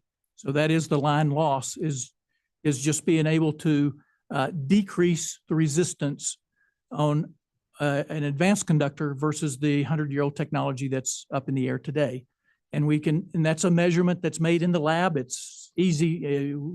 Every conductor that comes to market, that's just one of the pieces of data you have. So you literally can put them side by side. Now, when you talk about losses, it's how that resistance turns into losses in a particular application. The site, how much electricity are you putting over it? How big is the project? What's the temperatures? Those are complex to figure out the losses, but you're going to get those losses because your resistance was lower, and that directly translates into the losses you're going to get in any particular project. So it's easy to measure, but you're guaranteed to get lost savings when you put that line in place. I'll follow up, Mr. Chairman. Does this correlate at all to the EMFs emitted by the lines, or is there any measurable comparisons between the older technology lines and these new ones in terms of the EMFs that they emit? I pass. Passing to me. This is my first time speaking now. So, I'm not an engineer by trade, but I do know that EMF and corona and things like that have to do ultimately with the outside of diameter of the conductor. And that's typically where the EMFs and corona and noise and things like that come into play. So I don't believe that plays too much into the resistivity and the losses, but more so into the environmental concerns. Yeah, and so that's what my question relates to is, my husband and I bought land near a transmission line, a 500 kV transmission line that the EPA runs.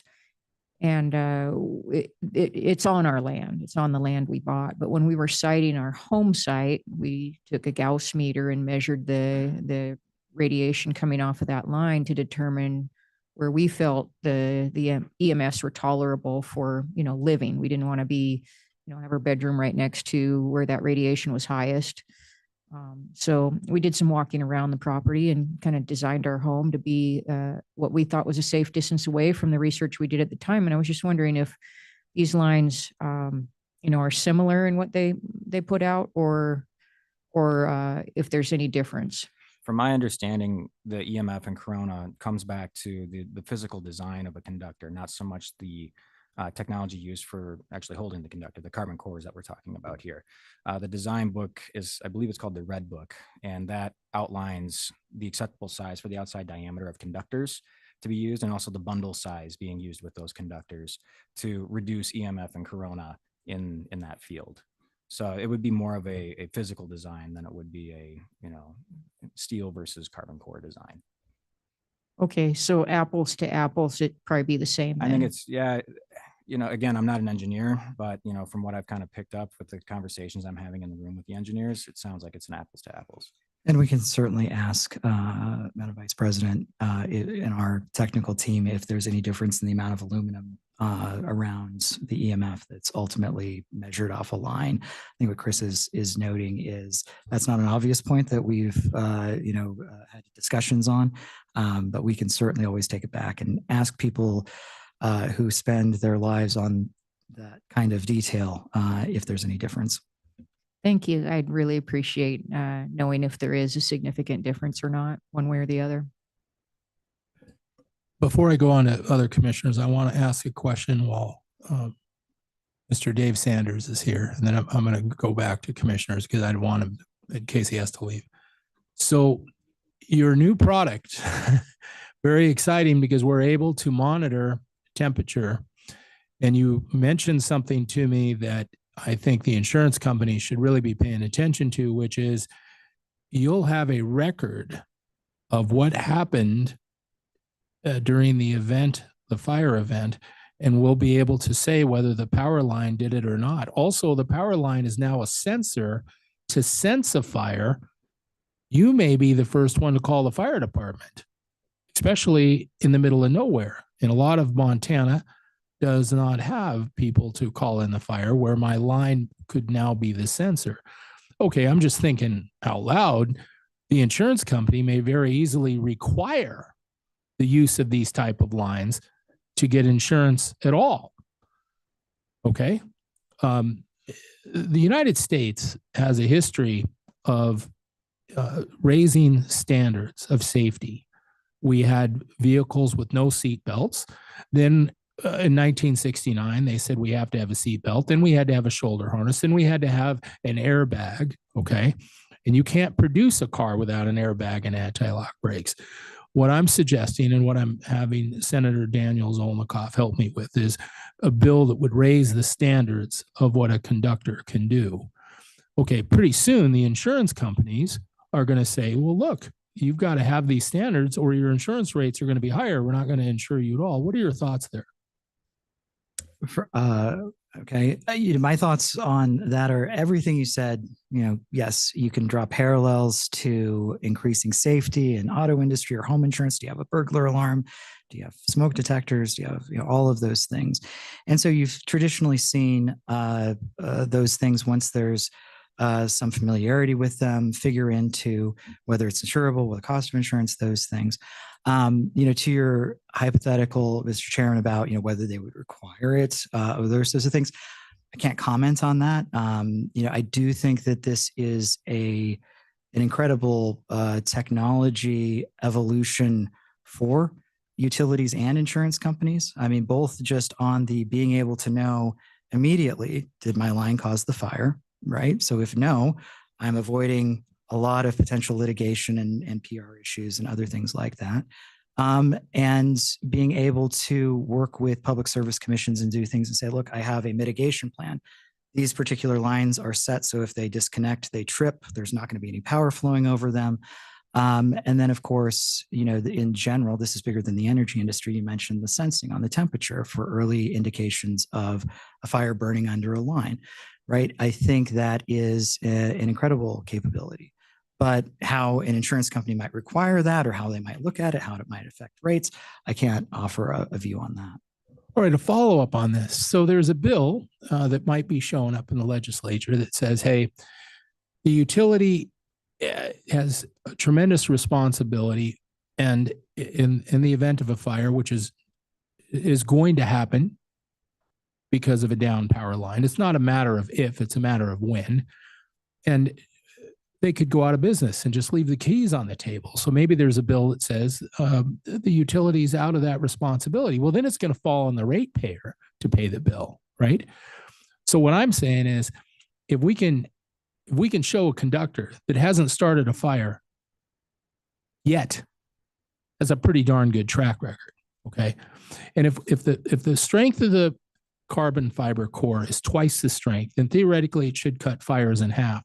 But if you're able to have sensors throughout the line where a tree branch is touching before we have the event, now it's common sense to say we're reducing the fire by more than in half, maybe 70%, right? Now, if you're facing me with bills to say, look, the utilities are not going to be able to survive because they're going to be in a liability issue where they're basically going to go out of business, or we're going to put billions of dollars on the ratepayer, but you have an answer to me to reduce fire risk by 70%. And of course, I can't officially say that, but I'm just saying common sense tells me that it's got to be in that range. And we really have to take a look at that. And that's the reason why I held this hearing, is because I've attended meetings from Florida to California on fire risk, but nobody has any answers. They just talk about it. And I'm saying we do have answers. We can take action. We can introduce that legislation, and we can make that difference right now. We should have done it years ago. We're really behind on this, okay? Because this technology has been out there, and the fact is these lines haven't started a single fire, and we have years of track record. And let me ask you this. Who's put up a carbon fiber core line and said, wow, we made a mistake. We should have put steel? And how many people have put in steel and said, we made a mistake, we should have put in carbon fiber? What's your answer to that? There we go. On the first one, no, we don't see that. We don't see a buyer's remorse on improving capacity or efficiency or lower sag. That's not something we see out in the field. You know, I don't know if Mr. Townley has any data on folks who didn't put up the advanced conductor and then wanted to change it in a couple of years. I can't think of a particular case offhand, but I defer to you, David. You may come across it shortly in Texas. We have heard, again, these are just comments back to us, but they did a great job of building a highway system in Texas ahead of the generation being there. We build it, they will come. Well, people came much faster than they expected, and they had put up steel, and we are hearing comments back, maybe we should have put something up with more capacity, advanced conductors, for example. So that discussion will be continuing, and Theodore's in the middle of that with some Texas discussions. Yeah, I think you see it, Commissioner, potentially just in transmission plans. If you see reconductoring happening, reconductoring happens all the time. It's essentially an O&M exercise. If you have 1950s H-frames and wires, you go through and just the regular course, it's just part of your planning. You replace that with new structures, new wire, and that's budgeted into utilities budgets every year. And so across the country, that might be a couple tens of billions of dollars a year just in replacing lines. But then where you could see sort of could we have optimized that a bit is, are we adding additional transmission lines then in addition to a reconductor? And you started to see this come out of some of the federal rulemakings on regional planning, that they needed to consider advanced conductors when you're looking at, I've got this issue, how could I solve it?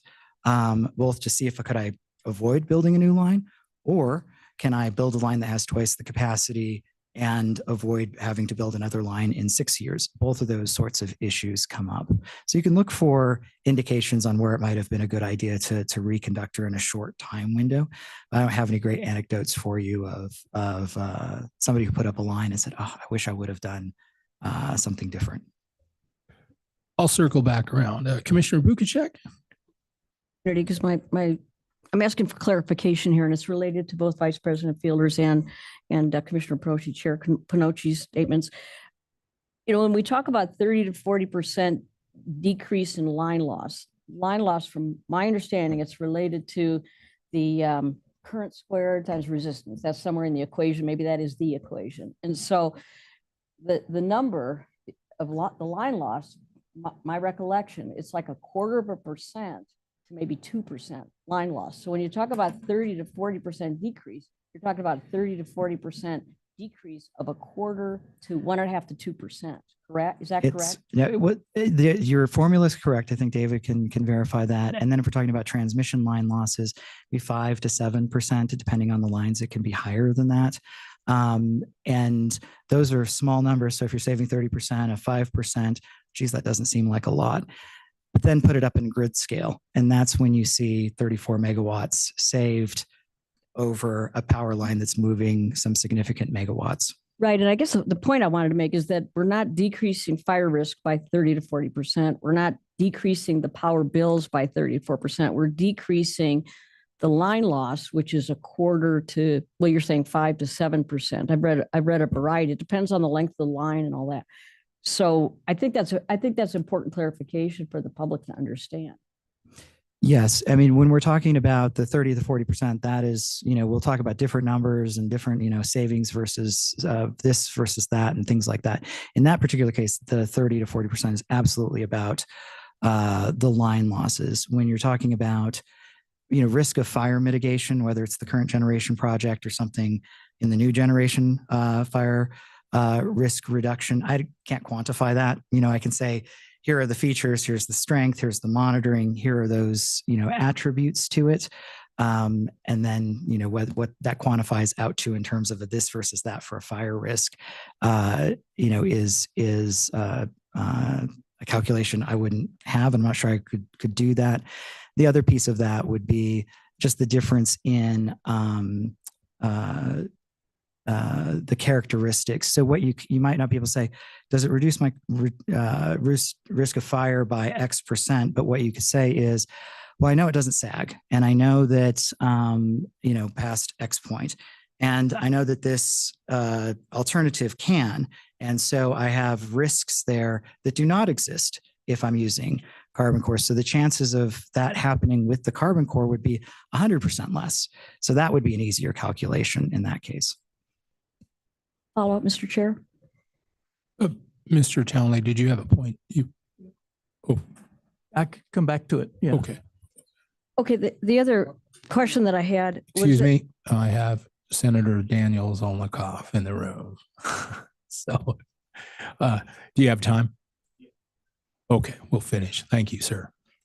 So my follow-up question is, or for clarification, you said there haven't been fires where these conductors have been used. And I know from being a doctor for over 40 years, when we look at studies, we look at, how many individuals are involved with this case study, and you have to look at large volumes. And so we're looking at a whole nation, and we're looking at a very small percentage that's used. And so I don't think that we can necessarily draw a strong conclusion from that.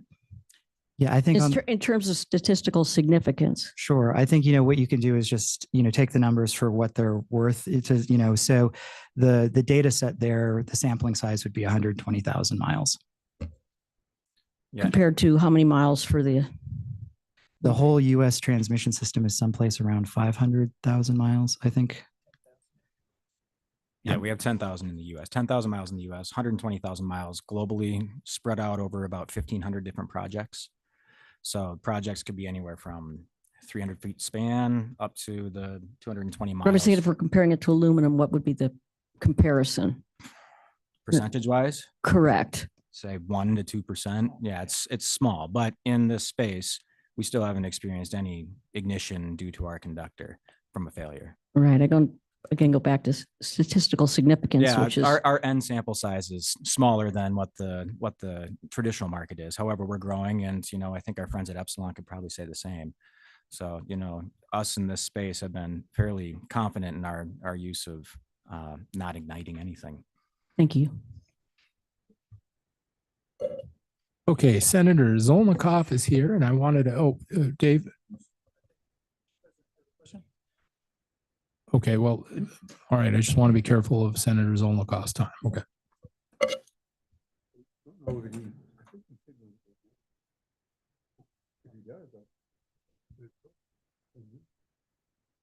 You okay, Miss Senator Zolnikoff? How much time do you have?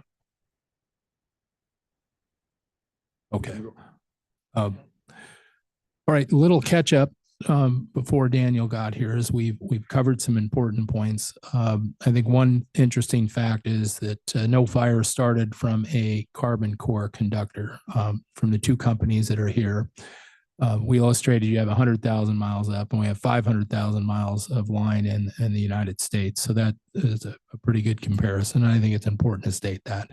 We have new technology where we have sensors in line that will be available where we can sense a tree branch hitting a line, which is a large cause of fire.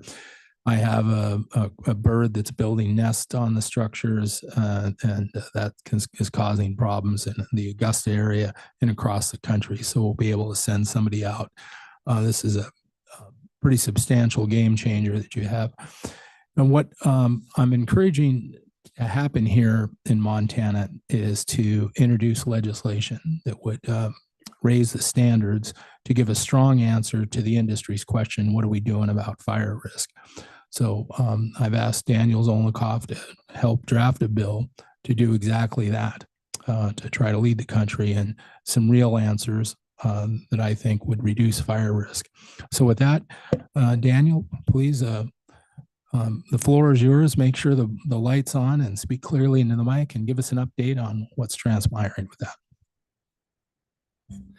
My name is Daniel Zolnikoff, Senator of Senate District 22, sixth session in the legislature, chairing the Senate Energy and Technology Committee, was former chairman of House Energy Technology. Where did we want to go from here? Yeah, so we're working on a interesting transmission concept where the PSC would have the ability to have an alternative route where it'd be a FERC rate making process. That's still being worked on, but you would of course have the may, not the shall. So it's an optionality thing with the utility and the PSC. That's a portion of the bill. The other portion of the bill would be looking at advanced transmission lines and trying to create an incentive of that type of technology without a mandate and also without very loose language. So trying to crack that nut accordingly so we can look at effective ways to move this type of new transmission into the conversation, especially in, as you mentioned, high wildfire areas. As you know, there's going to be wildfire litigation policy coming towards us as well.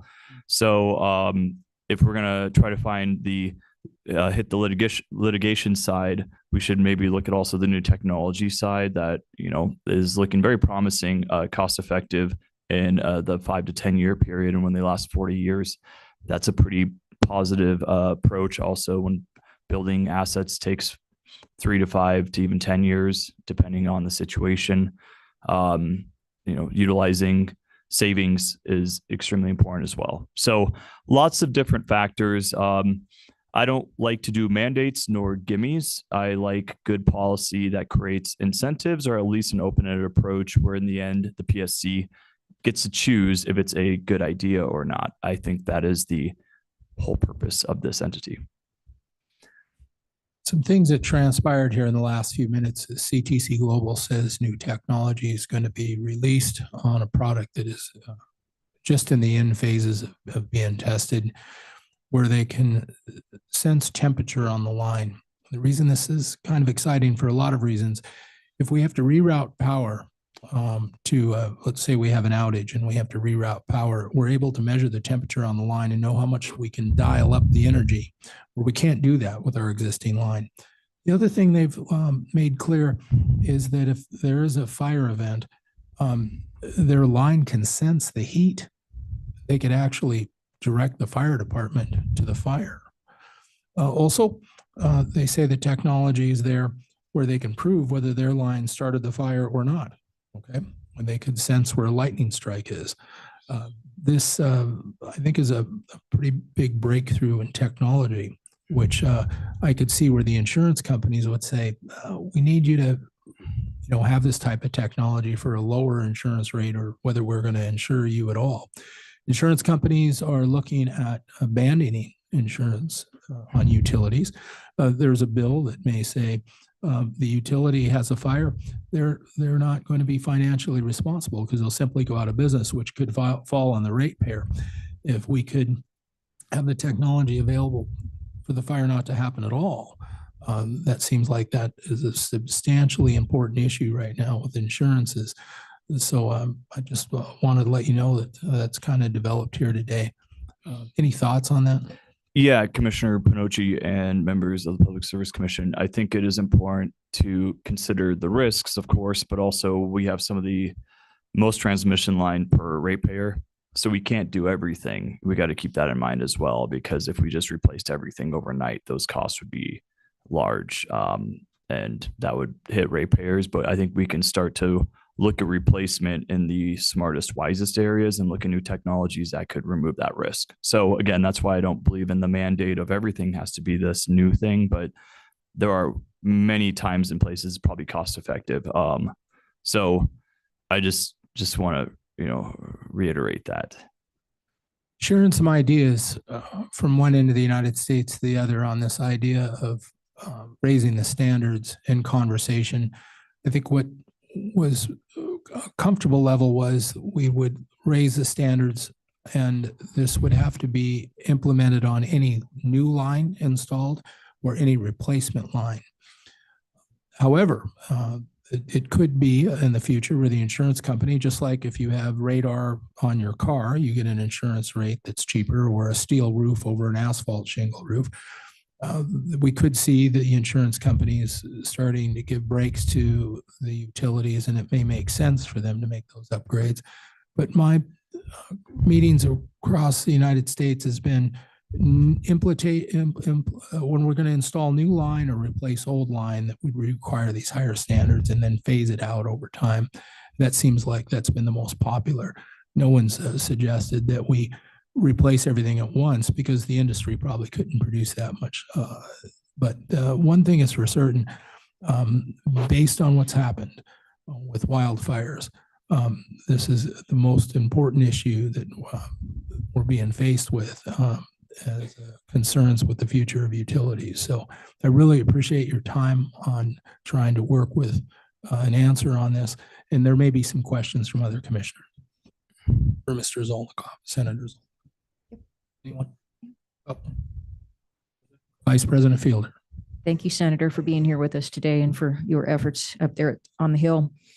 Do you have, what's the status of this? Is it in concept right now, or do you have something drafted, or can you tell us what bill it is or anything like that yet? Vice President Fielder and members of the commission. So there are a few drafts floating around. It seemed like different entities all approach this a little differently. I think the transmission language, not the advanced transmission, but the FERC rate approval language is pretty much there. I've ran that through all types of stakeholders, left, right, middle, free market, utility. So that part I think is pretty close. The advanced transmission language, there's a pretty good concept in play, and now I have to run that. So you could just consider like the two phases, and I think phase one is done. Phase two is where it connects into phase one of that language. So yes, I have language, and I just got a newer version today.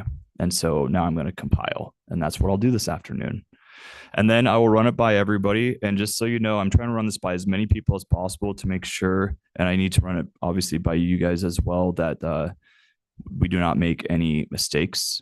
Like I said, mandates or mandating the PSC go a certain route when looking at transmission, that's very dangerous, right? And this is a different type of process that would give surety to the utility, power with the PSC, and a model that has been used like at the national level. So it's getting a little more complicated, but I think that's energy policy for you. It's complicated.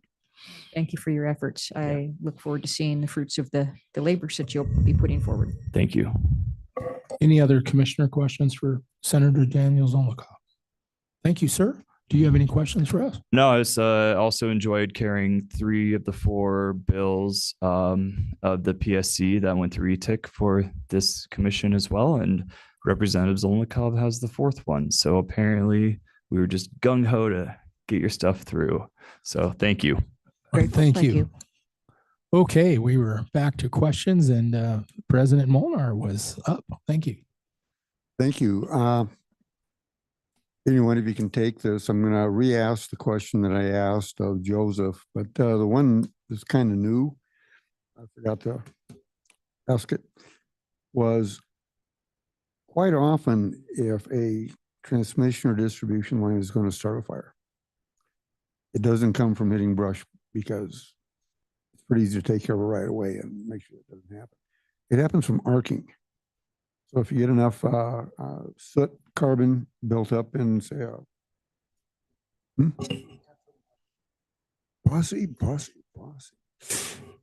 So, so that people understand what that is. It happens with powder. It happens with a lot of different substances. But in the case of fire, so you have a dip in the ground. There's not much wind. The smoke goes in there. The carbon builds up, and like a lightning strike, lightning comes down from the line loss, strikes the ground. You have short dead grass there because they've been maintaining it well. Burns 50 feet over into the forest, and now you have a forest fire, burns the ridge, short period of time, and you now have a crown out fire that is just a goer. Does this carbon core reduce in a measurable way or stop the capacity to arc? Yeah, I'll take this and you guys feel free to add to it. Short answer is yes. And the reason the answer is yes is because of line to ground distance. So the closer I am to the ground and I have smoke and I have that coming up out in your scenario, closer I am with the power line down to that, the greater the odds are that I will have an arcing event from that. So if I reduce the sag, and this is why, it's probably the most said word in this meeting today. If we reduce the sag, we measurably reduce the risk of fire in various ways. Vegetation contacts, one, arcing there, right? But also the smoke scenario that you went through, Mr. President, would be reduced as well. Follow up, and you said measurably reduced. Would you happen to know from national and international incidents the percentage of reduction that you're finding in arcing incidents between carbon core and steel? I would ask my colleagues if they have a data number on, the distance and when arcing becomes much less likely. I don't have that off the top of my head. My question isn't about much less likely. Yeah. Measured by incidents in areas that use your core or anybody's carbon core versus aluminum wires or steel wires or whatever. Right. That there is a X percentage that you said measurable, and that's what I'm looking for. Sure. I mean, center on that, it is kind of to the point about sample size. In our 120,000 miles, we don't have an arcing event. So our success rate there would be 100% on a smoke to line ignition event. Okay, thank you. Yep. Vice President Fielder. Thank you, Mr. Chairman. On that same topic first, and then I want to talk about the smart sensors a little bit too.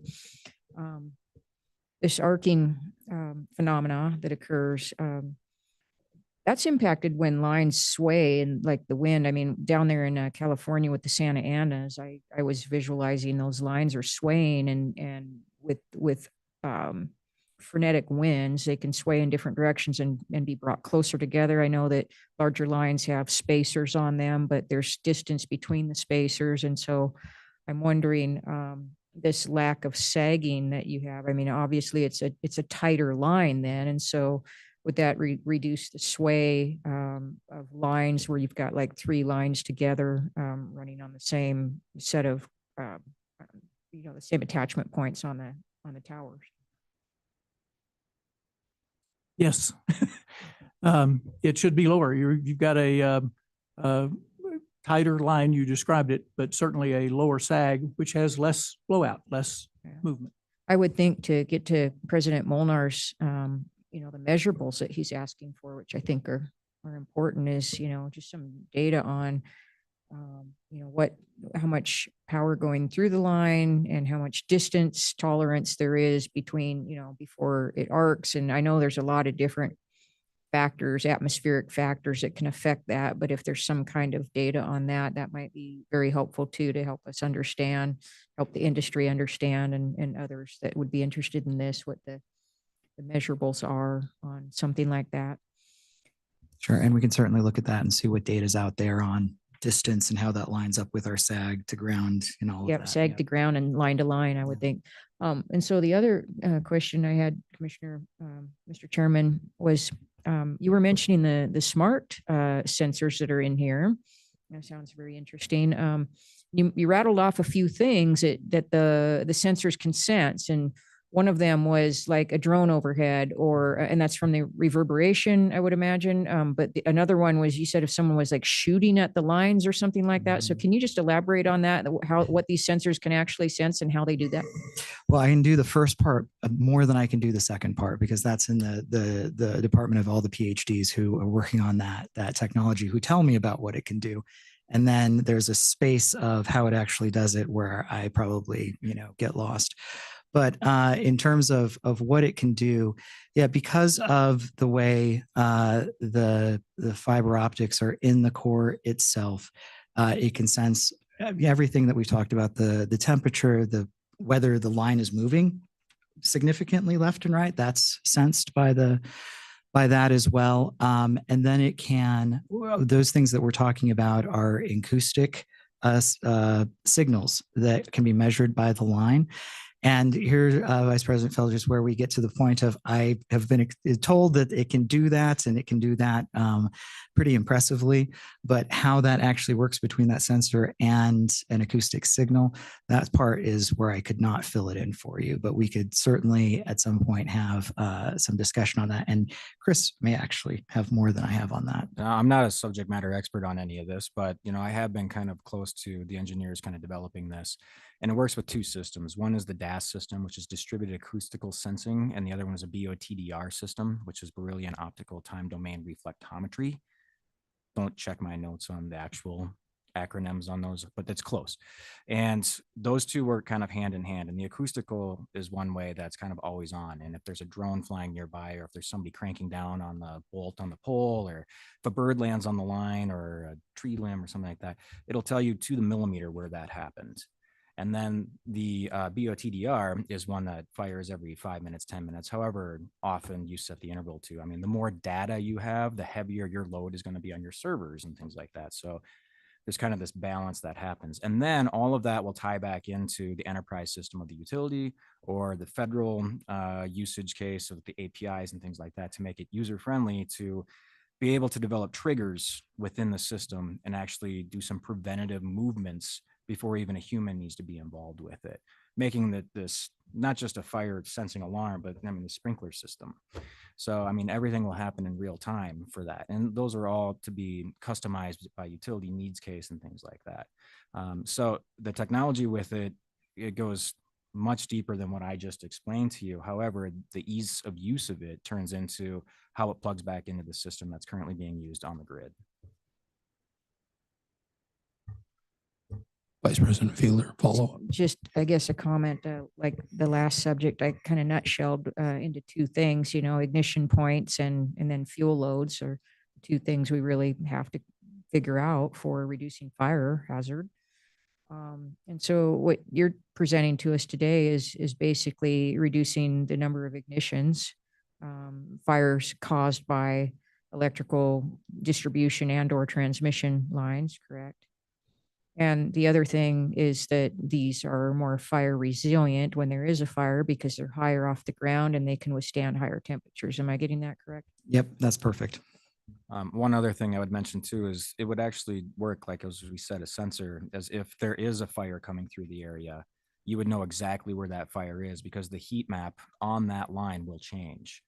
If it moves above a certain degree tolerance in this area, you're going to know all the way down to the millimeter where that's at. And you can say, hey, fire department, there was a problem here at 112 miles up on line 123. send out a drone or send out a group or something like that to help prevent that fire from spreading any further. A lot of times these fires don't get found out until there's hours deep, and then they're beyond saving, and turns into the fires that we saw out in California. So with this, it could actually be a preventative measure as well. A couple of quick questions I have. Payback on the high efficiency power line is within 3 to 5 years. And then after that, the rates are lower for the ratepayer and the energy company. Is that correct?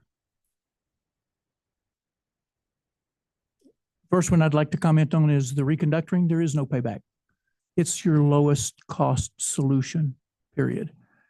Right? You're using what you've already got. You're getting more out of the existing system, and you're getting better efficiency, lower sag, more capacity. So that's a no payback.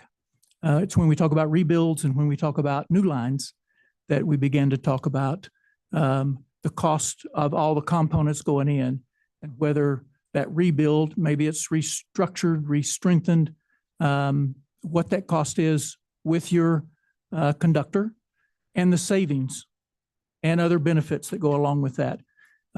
So yes, we often comment, and it's very project dependent, but yes, we see very frequently those paybacks are much less even than the 3 to 5 that you talked about, sometimes very small. Good, wanted to get that out. Number one cause of failures and outages and fires is sag. That is the absolute top culprit, and that's is that fair? I couldn't quantify by category what the top event is. I mean, President mentioned, arcing. SAG is certainly a contributor to that. So if you come back to the cause of a lot of line ignition, SAG can be involved. It can also be a line failure where the line's live, falls into dry grass. So it can be a line fall kind of issue as well. So strength matters, strength of the hardware, strength of the line, operating temperature of the line. I had a slide about advanced conductors run much cooler. So even if you have a line that falls and the power is tripped, that's great. And if your core was very hot and it is exposed and hitting combustible material, that could be a cause too. All a long way of saying, Commissioner, that I don't have a good data point on whether SAG is the number one culprit or not. Well, to follow up on that, that seems to be the top culprit that's brought to my attention in meetings. And with carbon fiber, there is no SAG. So I thought that was important. It looks like Vice President Fielder has a question. Just to comment on that, I think it's going to depend on the environment where the line is located. I know that in some areas, wildlife causes a lot of fires. Squirrels can get up in distribution lines, and I've been part of the discussions on how to prevent, outages caused by squirrels in a little town called Manson, Washington, where they were just really prevalent. So, osprey will land sometimes with a fish, and or birds touch each other. So, I mean, there's a lot of different things that can happen. It just depends on where the line is, a tree branch, vegetation touching a line or falling on a line. So, I think SAG's a really big factor, but there's a number of factors that cause those fires. Better get Jack up here pretty soon, but it looks like Commissioner Annie Bukacek has a question. I think on your map with CDC Global, I believe you're already in Montana. It's already been used in Montana. So it's not as though it's like we're going from zero and we're pushing this. So I don't want all the information now, but if you could email me, which companies are using it and where. Yep. And Chris is a great resource on that as well. It's not a lot in Montana, and, glad to see Northwestern here today, BPA here today. Chris is talking to Northwestern all the time about various projects. They've already used it, is my understanding. Okay. Thank you. Okay. I'd like to introduce Jack to the forefront here.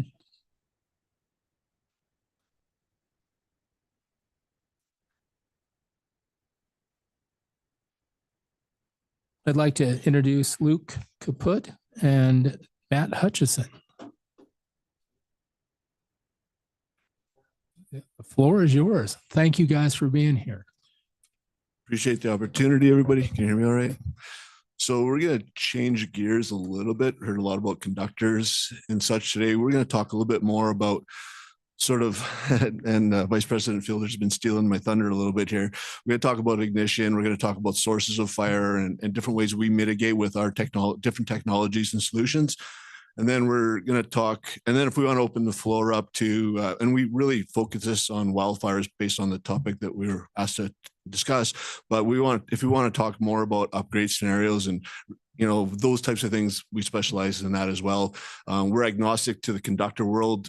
We work with everybody. We often have worked with a number of the CTC projects down in Southern California, Edison, where we'll go in and do what we do, which is tower raising, tower modifications, whether we're doing it for wildfire mitigation or just general overall ground clearance, spot mitigation, those types of things. We get involved in all of those. We're going to discuss more of the system itself, the transmission system versus the actual, just one component of the conductor. Let's see if this can work for me. There we go. So thank you, Mr. IT. Just going to highlight a little bit of, some of the problems we see today. When I say today, these have been going on for a very, very long time in our industry. Little background on myself, second generation lineman. I'm also a transmission structural engineer. I've been in the industry for 35 years. I've been listening to stories about the industry for a lot longer than that.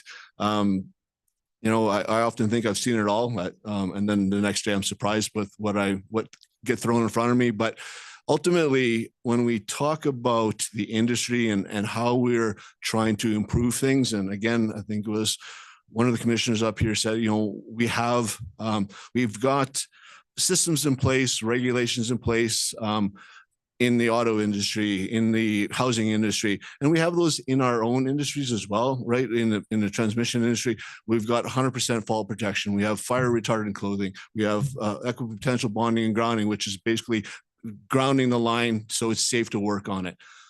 Or we have specialized transmission procedures to do energized work. We have those. What we do at AmpJack is really try and develop a better way to do certain things that utilities struggle to do. I worked at a utility for over 22 years.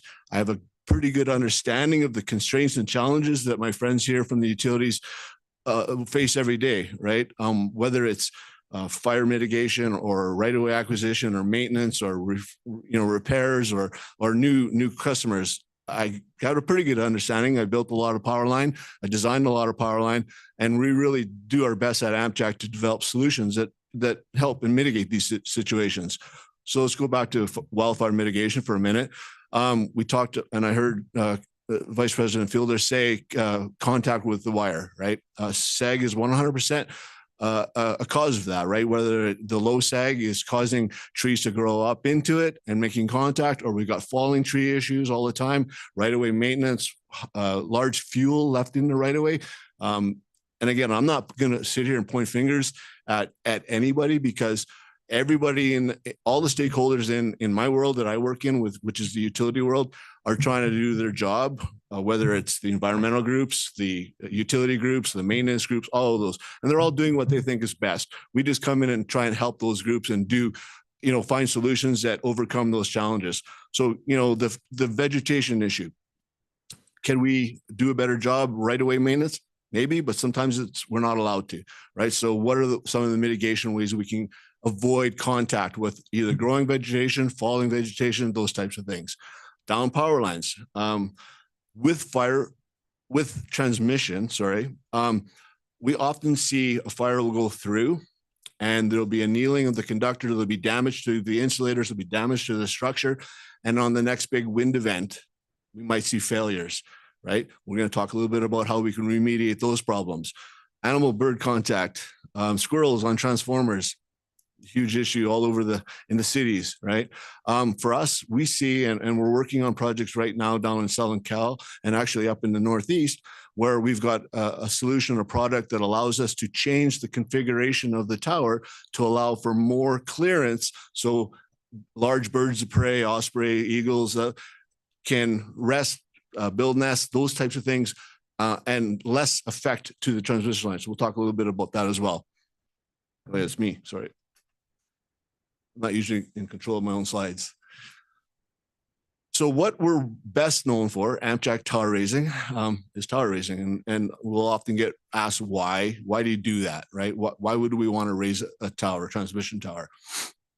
All comes down to ground clearance, right? I've heard everybody talk about ground clearance in here. Comes down to NESC, which is North American Electrical Safety Codes, OSHA regulations, CSA codes up in Canada. Everybody has their own set of requirements to say, at my hot sag, I will not be closer to the ground, the road, the bridge, the house than this, right? And there's different, every utility puts a buffer on it. Every state has different regulations. So ultimately, there's a North American code, and then there's all of the additional buffers and safety distances that utilities will put in. So we sort of manage all of that, like as far as trying to help them become compliant. But ultimately, it comes down to the clearance from the bottom of the wire, well, the clearance from the wire as it gets too close to the ground or the roads and such. Where we came in, I was with the utility when I decided to leave and pull together a company that helped the utilities develop products and services like this. Was we started off mitigating what we call spot clearance. So a utility would have a span that has got that's in a national forest, and they're not allowed to manage the right of way to their liking, or they've got not enough ground clearance on this one span because somebody built a road in there or something like that.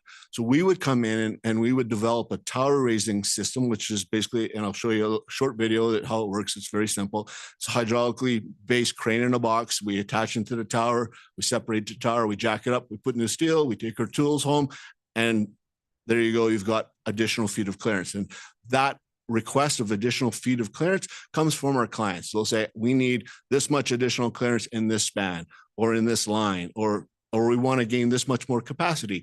And we look at those requests and we develop methods and tools to help them achieve that, right? We've done over 1,500 tower raises in North America over the last 10 years, perfect safety record. We're very proud of that, of course.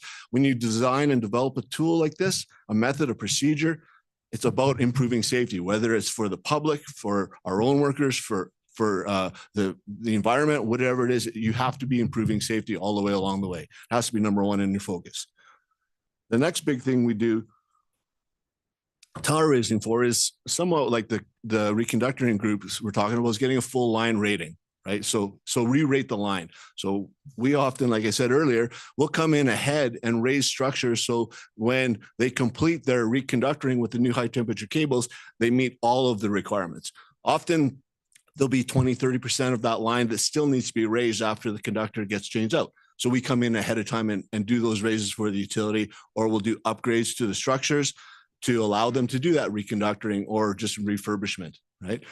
And then lastly, wildfire prevention we've done, and this sort of goes back to spot mitigation. We've done hundreds of locations for utilities where we'll go in and often we don't really even get told why we're raising the tower. We just get told how much it needs to be raised, and we'll go in and do that. But most of the time it's pretty obvious. We're standing in a national forest and there's trees growing up below it. Okay, well, doesn't take a rocket scientist to understand that they've got an issue with the clearances of vegetation, and we're going to help them by raising those structures. Right. The other thing I heard earlier, and I 100% agree with it, and I'm not here to profess that I can quote you numbers, but is raising the height of the tower gets the line further away from the heat source. And I've rebuilt a lot of power line in this world that has been damaged by heat, wildfires and such, where base of the tower is melted, aluminum conductor is melted and burnt. Insulators are hardened and broken. All those things happen, right? So getting your line up out of that heat by raising it 10, 15 feet. And we saw on one of the gentleman's slide where 15 feet can make a huge difference in reducing the heat. You know, that's where we come in and we help them raise those structures. One of the keen and coolest things that we do is 99% of our tower raises, we do energize. We're the only ones in the world to do it. So we want to talk about return on investment. We can have that conversation all day long, but not taking the line out of service to do those repairs or those upgrades is a significant, way to overcome some of the challenges. You can't get lines out of service. Nobody wants to have their power off. It's very difficult to achieve those outage requests it takes a very long time. If the weather goes foul that day that you're supposed to get the line out of service, your project gets stopped and you don't get to do that work while the line is de-energized. You're waiting, you're wasting time and men and equipment, those types of things. So really at the end of the day, having the ability to do it energized is sort of a game-changing situation as well for utilities. It really makes planning and organizing and executing the work a lot easier. I do coming up. Actually, so yeah, right here. We can play this little video just to give you a sense on what we're talking about.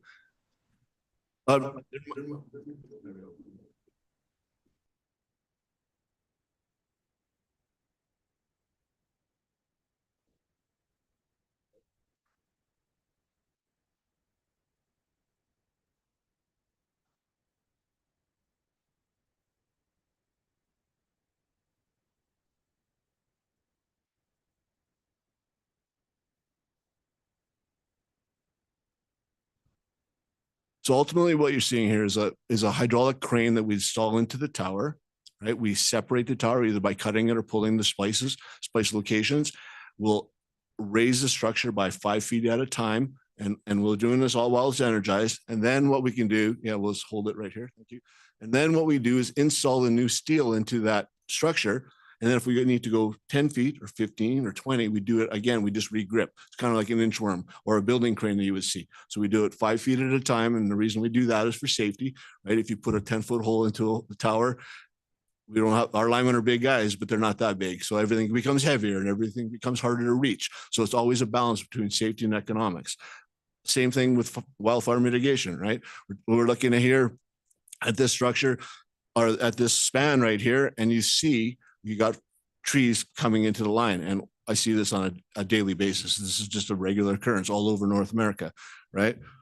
Now, when you raise a structure or both structures by 15 feet, you can significantly reduce the heat that the conductor is seeing, the insulators are seeing, and you significantly reduce, and somebody's going to ask me later how much. I can't tell you the numbers. I'll tell you that right now. But when a tree cannot reach the line when it falls, or it cannot contact the line when the wind is blowing, whether the conductor is blowing side to side or the tree is blowing side to side, I've seen, I'm in the industry, I qualified to work on 500 kV and below.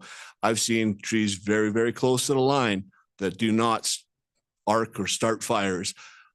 By getting this out of there is a huge preventative measure, right? It is a significant change and a reduction in your wildfire potential, plain and simple.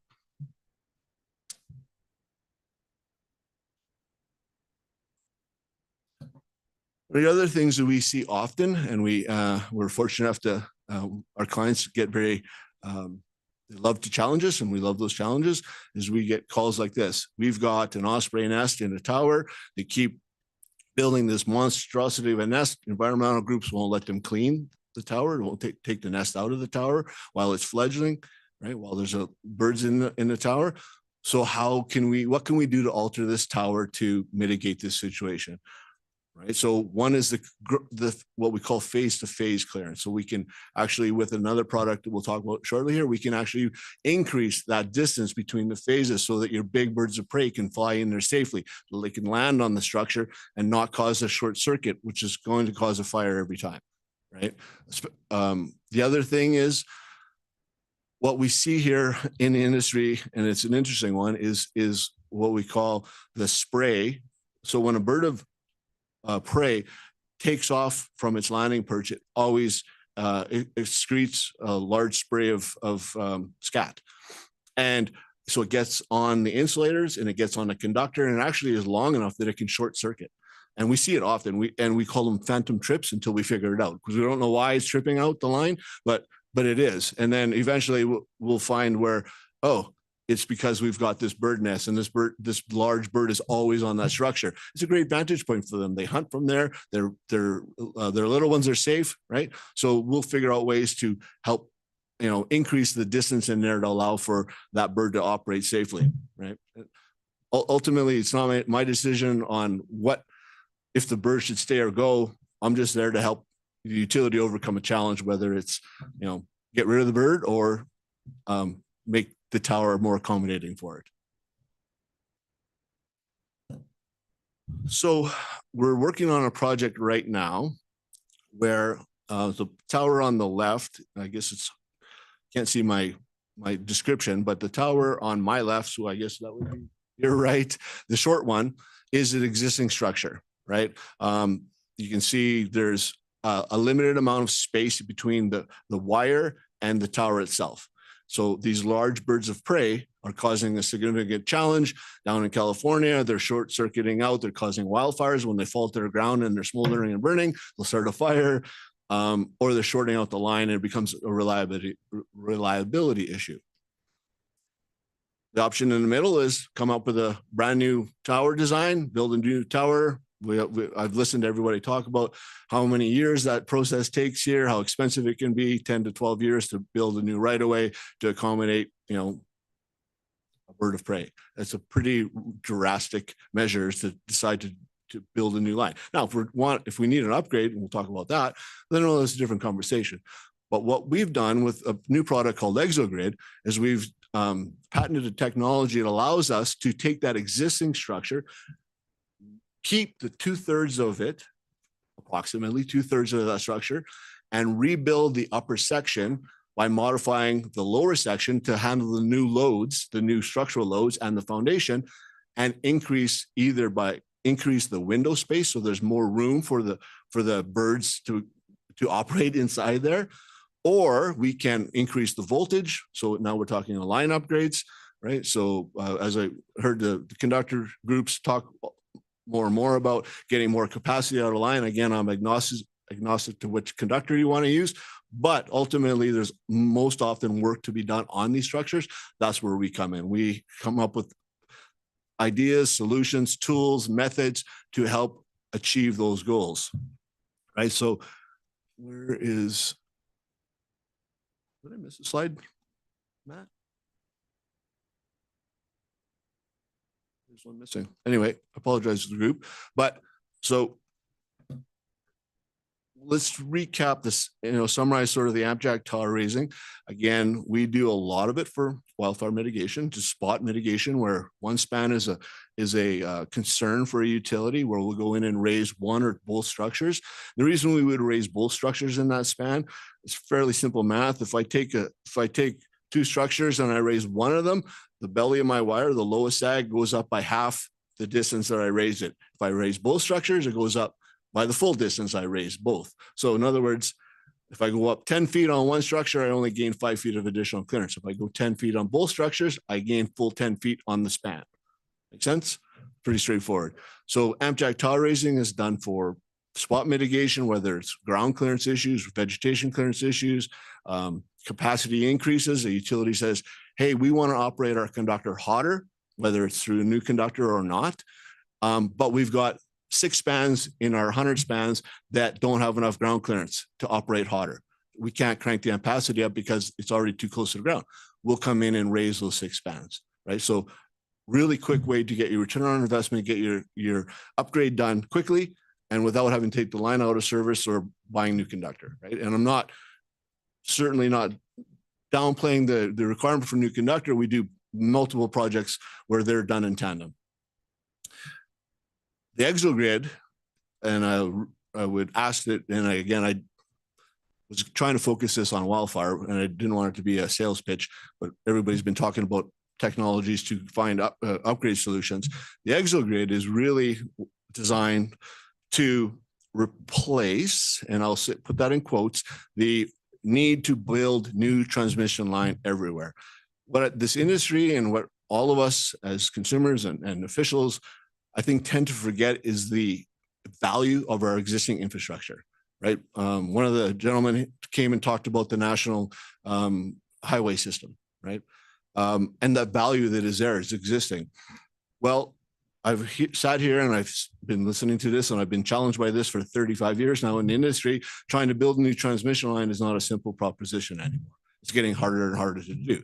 If you can take an existing transmission line and add a circuit on top or below, so by raising it, we can add a circuit below, or by adding an ExoGrid skeleton that increases the foundation strength, the tower strength, and supports the new circuit on top so we can string a new high temperature cable.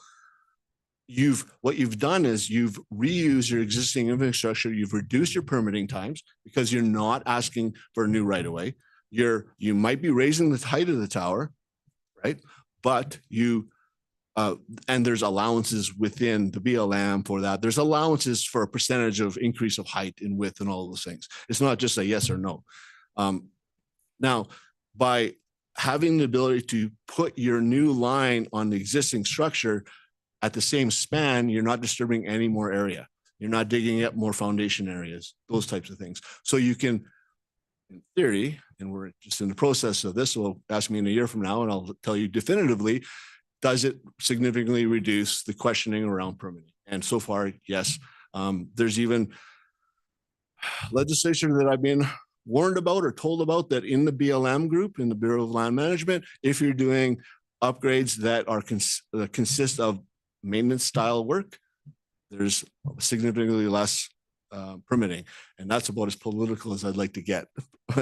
But ultimately, the idea with the ExoGrid is to reuse the existing infrastructure to add circuit, double capacity, triple capacity, whether you combine it with high temperature cables or not, that's up to the utility to make those types of decisions. They just come to us and say, we need this kind of strength capacity, and we come up with the ways and the methods and tools to do that. Right? And that's what our expertise is. Well, thank you. Any questions from commissioners? Commissioner Bukacek. I'm in a bit of awe by this tower raising, and I was wondering if we could see the video again now that I know what I'm looking at. Or I could look at it later too. No, well, you know what? So yeah, I would love to show you on my, like, that didn't work very well. I'm not really sure why. It's supposed to, but try it again. But I would love to take 5 minutes of your time and show you some great videos from our clients. That would be great. That really, like, Southern Cal Edison is a great client of ours, and they're really going through a tough time right now with what's going on. All of the utilities in California are, and we do a lot of work with them, and they've been a very supportive client for over 7 or 8 years now, where we've raised hundreds of towers for them for spot mitigation, wildfire, or capacity increases, or helping them put high temperature cable on the line. So we've got some great videos from them. It's always better to show somebody a video that when somebody else is talking about you versus when I'm talking about me.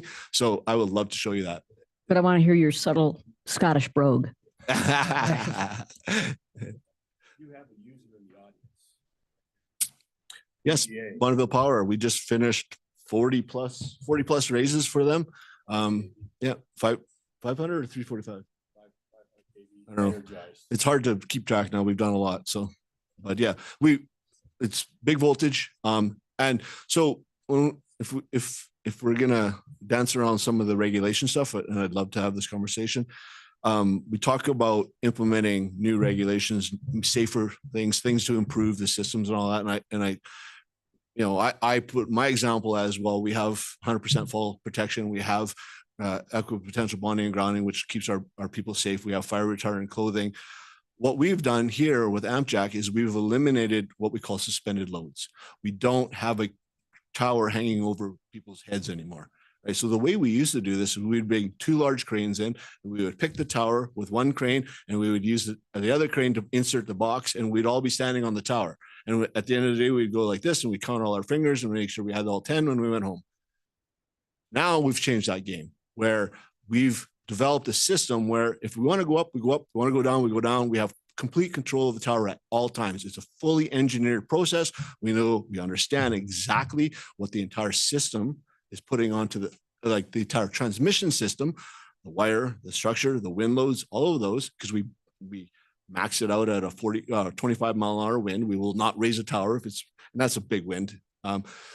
We will not allow our crews to raise after that. So we understand the highest limit of the loads that we're going to be operating under. We design the system to that. We design the steel to meet the utilities requirements, specifications of a 500-year wind event or whatever it is, right? And we do the whole thing at a 4-to-1 safety factor. So we have a full understanding. It's a fully engineered process. It's very different than, I hope my crane's big enough today. So I have a question for you, a couple, and then I want the crowd to be able to ask some questions of anyone here today because I don't want to leave them out. Thank you for coming. Boy, and I'm excited you guys are here.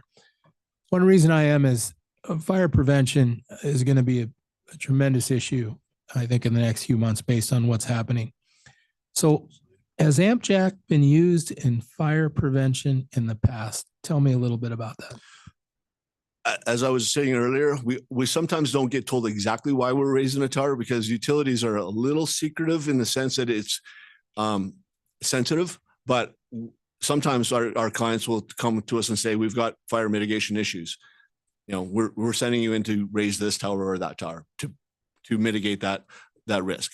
Okay. Or some of them will say, you're going in to raise this structure by 20 feet because there's a clearance violation, and we'll get there and we'll see the trees growing under the line, or we'll see the trees growing beside the line that aren't actually cut far enough back, and they have the ability to fall into the line when they break in a wind event. So we know, most often we always know it's fire mitigation, but we're not always told exactly that it is.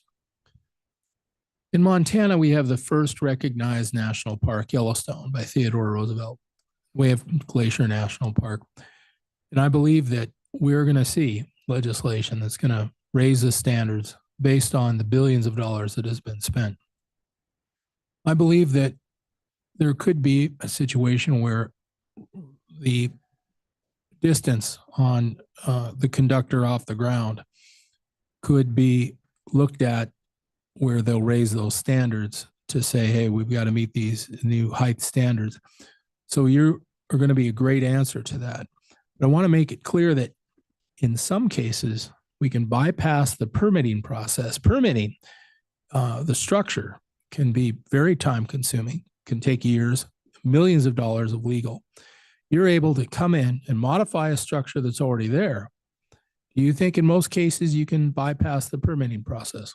So, yes, sir. A lot of our clients, we get chosen to help do. So one of the gentlemen earlier talked about the system planning groups. They're the groups that work for utilities that are looking into the future, what capacity they may need, 10 years from now. And they're looking at projects, but they have this need right now. So we'll often get the call to say, hey, we need a right now solution, the Band-Aid kind of thing, to get us 10 years. Right. And that's sort of how AmpJack, the tower raising portion of it, started. Was we need that right now solution to get us 10 years until we build a new line.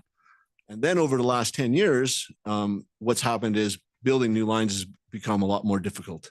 Right. So now they're starting to look at us as the long-term capacity growth, capacity increasing company. Right. So we're coming in and helping them gain.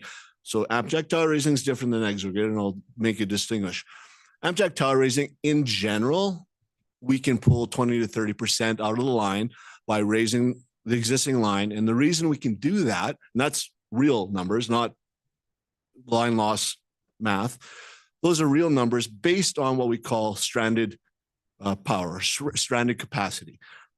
Why I talk about stranded capacity is, so when we designed transmission lines in the 40s, 50s, and 60s, and yes, we raised towers that old even today, we were very conservative and we did not have the computing power. So we limited the operating temperature of that cable to, let's call it, sorry, I'm doing the conversion in my head here, I'm a Canadian. So let's call it 150 degrees Fahrenheit or even 120 degrees Fahrenheit operating temperature. We know now over the last 30 years, we can safely operate. When I say safely, I mean conductor will not fail at up to 212 degrees Fahrenheit, right? It operates on a long-term basis safely that way. Whether or not it makes a contact, that's a different conversation.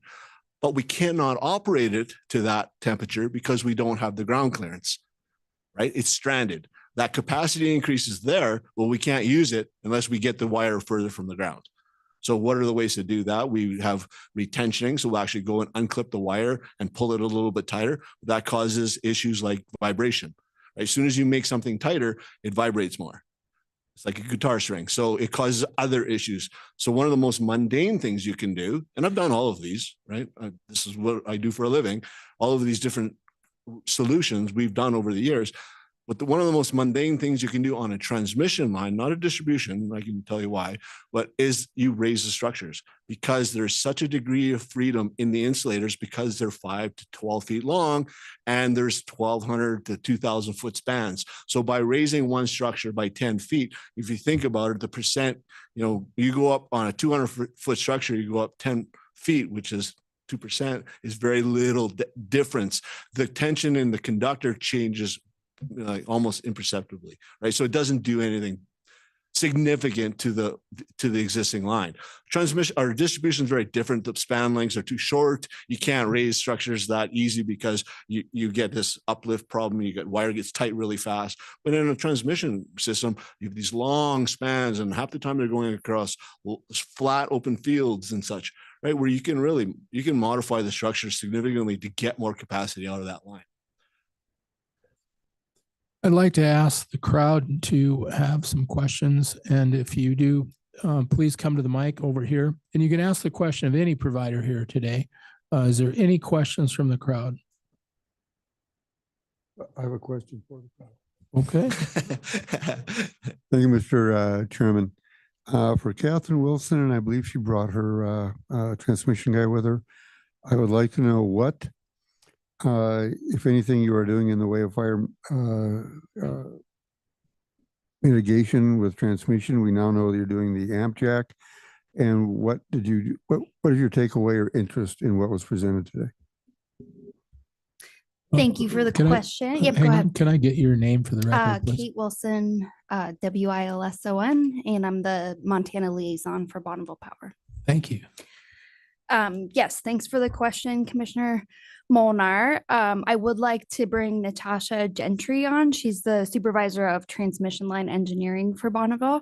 But I would also say, in terms of fire mitigation, a lot of the kind of normal stuff we do is like wrapping of wood poles, replacing wood poles to non-wood with iron or steel in like very high risk areas. And we also have, Natasha will tell you more, but we have more of, we have a group that studies the emerging technologies and where we can possibly use them. So I will let her jump in with specifics. Hi, good afternoon, everybody. I hope you can hear me okay. Can you hear me? Yes, everybody can hear you. All right, perfect. Thank you. I manage transmission line engineering organization, like Kate mentioned, and she also mentioned a couple of different measures that or tools that we're using to mitigate wildfire issues. And I just wanted to say that wildfire is a pretty big and important topic for us and has been for quite a while. And we consistently use it in tools to mitigate wildfire exposure, both in our design and in our operation and maintenance practices, to make sure that both we don't cause a wildfire or our facilities, and we also maintain our facilities operational should there be a wildfire in the vicinity of the transmission lines. As Kate mentioned, we do keep an eye on the advances in the technology space, have been doing that ever since the inception of Bonneville Power. I think we're the first utility that's been using trapezoidal wire that was mentioned by the advanced conductor manufacturers. So we had used some of the advanced conductor on our lines that was installed, and we had used amp jack to raise some of the structures to improve the conductor clearance issues. We're trying to keep track of all of the grid enhancing technologies that are out there and always looking for ways how we can improve our reliability and resilience of the transmission lines. I don't know if you guys have any specific questions about anything that BPA does specifically related to this. Natasha, this is Kate. Would you just elaborate a little bit? Would you elaborate a little bit on the not being thermal limited and explain kind of how that's relevant to this conversation for us? I think one of that's a great point. Thank you, Kate. One of the things that came up in my mind as I was listening to the great presentations by the advanced conductor manufacturers and AmpJack is that, as you probably all realize, we have a lot of tools in our toolboxes, and it's appropriate to use the right tool for the right type of project. So AmpJack is great, advanced conductors are great, ACSR is also great. Depending on what kind of project we're working on, we select the best tool that makes the most sense, the one that provides us the best benefit and the most cost effective. So you're probably familiar that Bonneville Power is a transmission operator and owner. So our facilities are ranging in voltage from 115 kV kilovolts to 500 kilovolts. So as you're working on a 500 kilovolt line, the difference from the lower voltages is that often we're running very long distances. So our lines are not thermally limited, we're voltage limited. So the voltage is dropping based on the length of the line.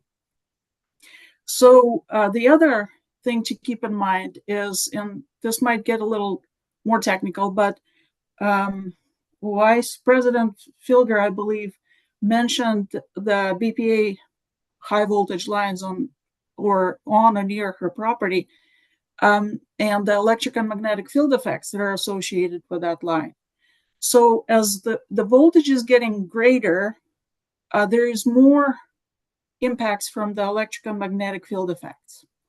So often we could get away with a smaller conductor based on our capacity needs, but we have to use a bigger diameter conductor because we're limited by those electric and magnetic field effects. So if we don't want Vice President Filter to be impacted by the loudness of the conductor and the corona and on the transmission lines, we have to use a bigger conductor. We have to bundle our conductor just to dissipate some of those effects. So that's basically what I'm saying is the best tool needs to be selected for the specific application. Is your line thermally limited? Yes, maybe advanced conductor is a good idea. If you're going with a higher voltage, you're going to have to put the conductor higher because of the electric field effects. You're going to have to go with the bigger conductor because of the electric and magnetic field effects. So I think it's important to keep in mind that the utilities need to have the ability to pick the right tool for the application, the one that makes the most sense. Okay, I have a question on that. Shoot. But I'd like CTC Global to answer this. Can you guys explain to me why a steel core conductor would have any advantage over a carbon core conductor? And I'd love to hear that. Sure, Commissioner Panucci. Are you asking a carbon core over steel at a particular voltage, at a high voltage, or in general? Okay, well, let's start here. The line loss, a steel core conductor cannot meet the line loss goals that carbon fiber can reach. It's impossible. Carbon core will outperform a steel core conductor on line loss every time in every test. The steel core conductor generates and attracts heat where the carbon core does not. As a result, the carbon core can run at a higher temperature. Also, there's no question that if a fire is underneath a carbon core conductor, it has the ability to withstand heat much greater than a steel core conductor. In other words, when a fire passes underneath transmission or between transmission and the home, the survivability of a carbon core conductor is much greater than a steel core conductor. Do we agree on that? Yeah, those points are correct. Okay, so my question is, what application, and I'm trying to learn here because maybe I'm misunderstanding. Would you use a steel core conductor over the choice of a carbon fiber conductor at any time, at any choice, on any application? Because steel cannot perform near what a carbon fiber conductor can do. Tell me, am I missing something? I think that's a great question for, this is not a complete punt, but I'm going to start with a punt. That's a great question for utilities in terms of how they're thinking about their use cases. And what you laid out is correct, right? I can move more power. For example, I can move more power over a steel conductor, but I'm going to increase the heat. So I'm going to increase the sag. So that might be a solution, right, where AmpJack comes in, because they might say, we want to get a little bit more power over this line. But to do that, there's greater resistance on a steel core. So you're going to heat it up more. And because you heat it up more and it's got a steel core, you're going to create more sag. So I need to make the tower higher. So I can move some greater capacity over it, but I can't do greater capacity and efficiency. I could do one or the other. I can run it cooler and keep the losses lower and the efficiency higher, or I can increase the capacity, but it's going to be hotter, and that is going to create more sag, and that's when I need to go higher. And your question, Commissioner, is like, why would you do that? So maybe there is a scenario where the utility looks at that and says that is a good outcome for whatever their reason list is, and I can't speak to what a given utility's analysis of what they're prioritizing there. But if the losses are not the critical point in that application, and raising the tower seems like a good solution to get 30% more capacity, let's say, then they might look at that and say, well, that's what we want to do. Your question about why you would do that versus another, I can't speak to why they would choose one path over another in that case. Or let's try this. Sure. I do not see where a steel core conductor can outperform on any level to a carbon core conductor. That's my question. Can you tell me, is there any situation where steel outperforms a carbon fiber conductor? No, I think you actually ran through those, and I agreed with your statement because we are lighter at the same diameter. We're moving twice the capacity at the same diameter. We're reducing losses at the same diameter. Our survivability of a wildfire is greater. Our cost to do a rebuild is less because we don't need to go as high. If we're doing a new build, we can use fewer, shorter structures as well. So, as I go down the list, those are one more advantages. point that I think needs to be talked about. Sure. Steel will sag, carbon fiber will not. Correct? Yeah, the sag for carbon fiber it's a little bit at the start because you have a little bit of the structure with the aluminum that heats up. But the sag charts that we went through in both the Epsilon and the CTC presentations show that sag is very, very minimal, and it doesn't continue to increase with temperature. Steel sags to the point of failure. And that is, I think, that needs to be in the forefront of getting the ratepayer to understand that. So I just want to ask that question. And Sure. It seems like the answer is there is no performance advantage to steel to carbon fiber. So, yes, we've walked it okay. through. Yeah. All right.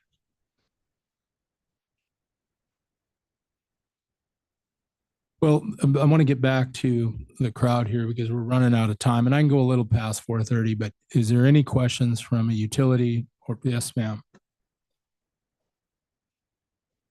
Okay. Any questions from the utility? We got to move quickly here. Anyone? Mr. Hepp, any questions? Appreciate you being here. But wait, I need you to come to the mic. You got to state your name and be on the record, please.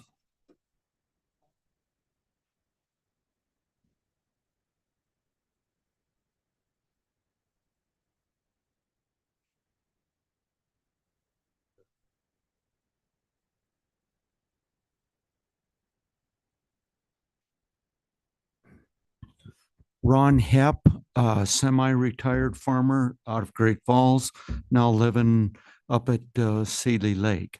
In 2023, we had the Colt fire, and we've had numerous fires up there over the years, and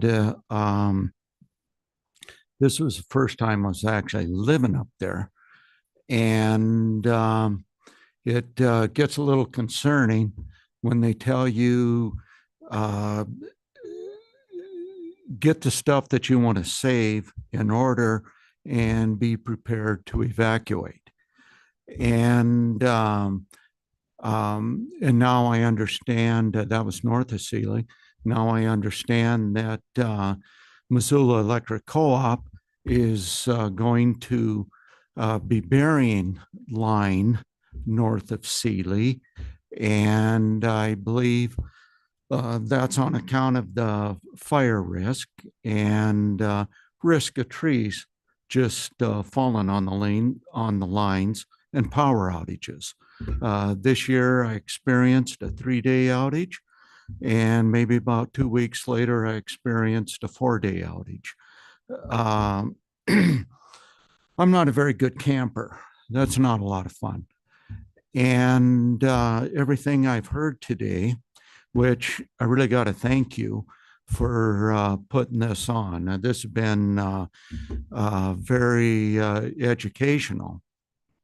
And I'm thinking maybe there's some work there for the co-op that the AMJAC folks could be working with them on. And certainly with these carbon conductor lines, there might be a place for it. And one question would be, can you even bury the carbon conductor line?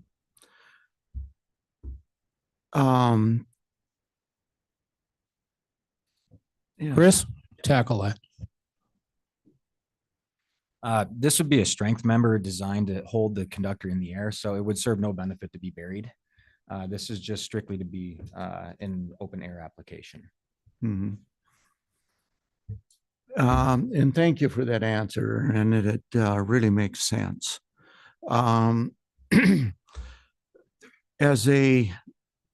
Here today as a ratepayer, and from what I've heard today on increased capacity on these lines, and that's all you hear ad nauseum around the country. We're going to need increased capacity. The grid is outdated. Why, from what I've heard, why would we even consider going with the steel line, steel and aluminum? As a farmer, if I didn't try to keep up with technology, there was a cost to pay. You got to stay competitive. And if I would believe that if you're going to go old school and put in the steel line and try to justify that, you're going to bake in to the ratepayer for the next 50, maybe 100 years of being saddled with that outdated line. And with that, I would just like to say thank you again. Thank you. Commissioner Vice President Fielder. No, Mr. Chair, we've got, yes, you're exactly who I want to talk to. We got some representatives from Northwestern Energy here, and I think we've posed these questions before, but can you come up and refresh us and just kind of give us your perspective on when and why you would or would not, choose this exciting newer technology that seems to be, at least from what we've heard today, far superior from the older? Yes, thank you, Chairman Pinocci and members of the commission. My name is Tom Pankratz with Northwestern Energy. That's Pankratz. And I've been with Northwestern for 25 years now. I lead our transmission line engineering team, along with probably many other duties that I get involved in. But transmission capacity is a big part of my responsibility. We are primarily here to listen today. We don't have any questions necessarily of any of the presenters, but wanted to just share our perspective around the topics here today. Similar to, I believe it was Natasha over the phone from Bonneville, we too watch out very carefully for technology and keep an eye out in terms of technological improvements over the years. We have been using advanced conductors for over probably 2 decades at least. Now, of course, by the new terminology and definition of advanced conductors, that includes the carbon core. Okay. We have now gained some experience with the carbon core fiber as well, and just put up some of our first applications in Great Falls last year. We have plans to put up a significant amount more. So I don't think we have any real arguments necessarily around the notion of some of the benefits, if you will, of what carbon core advanced conductors can ultimately do. What I would say though, just in trying to be very brief, is if you take a big step back from all of this and you're talking about really the tools in the toolbox here and the technologies and the things that are available to us to solve certain problems, whatever those ultimately may be. But taking a big step back from all of this, it's really, as we see a lot of it, as the need for significant investment in the transmission grid as we move forward. So we're certainly recognize that, supportive of the notion of how do we gain more capacity. We want to look at all of these options and the ability to do that. We see the use of some of the modern advanced conductors as a real benefit to be able to do that. To us, it's for the most part kind of a no-brainer in most applications when we're looking at the transmission system. So I'll maybe stop there if I can, and I'd like to turn it over to my colleague, Mr. Linder. Yes, thank you, Commissioner Pinocci and all the members, commissioners. I appreciate being here. My name is Nate Linder. I am the Director of Wildfire Operations for Northwestern Energy, LINDER. I really do appreciate Commissioner Pinocci for bringing this topic of wildfire mitigation and any potential tool that we can use to help mitigate that risk. Everything I do on a daily basis now is kind of focused towards wildfire mitigation. And I think this is just an important issue that we solve together. And we work with all of you and other utilities and all these great vendors as we kind of navigate this kind of new space we're in. As you may be familiar, we've done a number of discussions with the commission. Some of you are new, so maybe we need to get back in here, and I think we should, and discuss more about our wildfire mitigation plan. That was first published in early 2022, and it's currently going through a slight revision. But as we talk about in our plan, you know, the 4 main objectives of a reduction in ignition potential really gets into reducing our faults, right? And a lot of the faults that we see on Northwestern systems that may have that wildfire potential are tied to our distribution system. So while this has largely been focused on transmission today, and we do obviously use this technology in our transmission system, you know, the low-hanging fruit that we think we can get right away from a wildfire preventive standpoint are on our distribution system.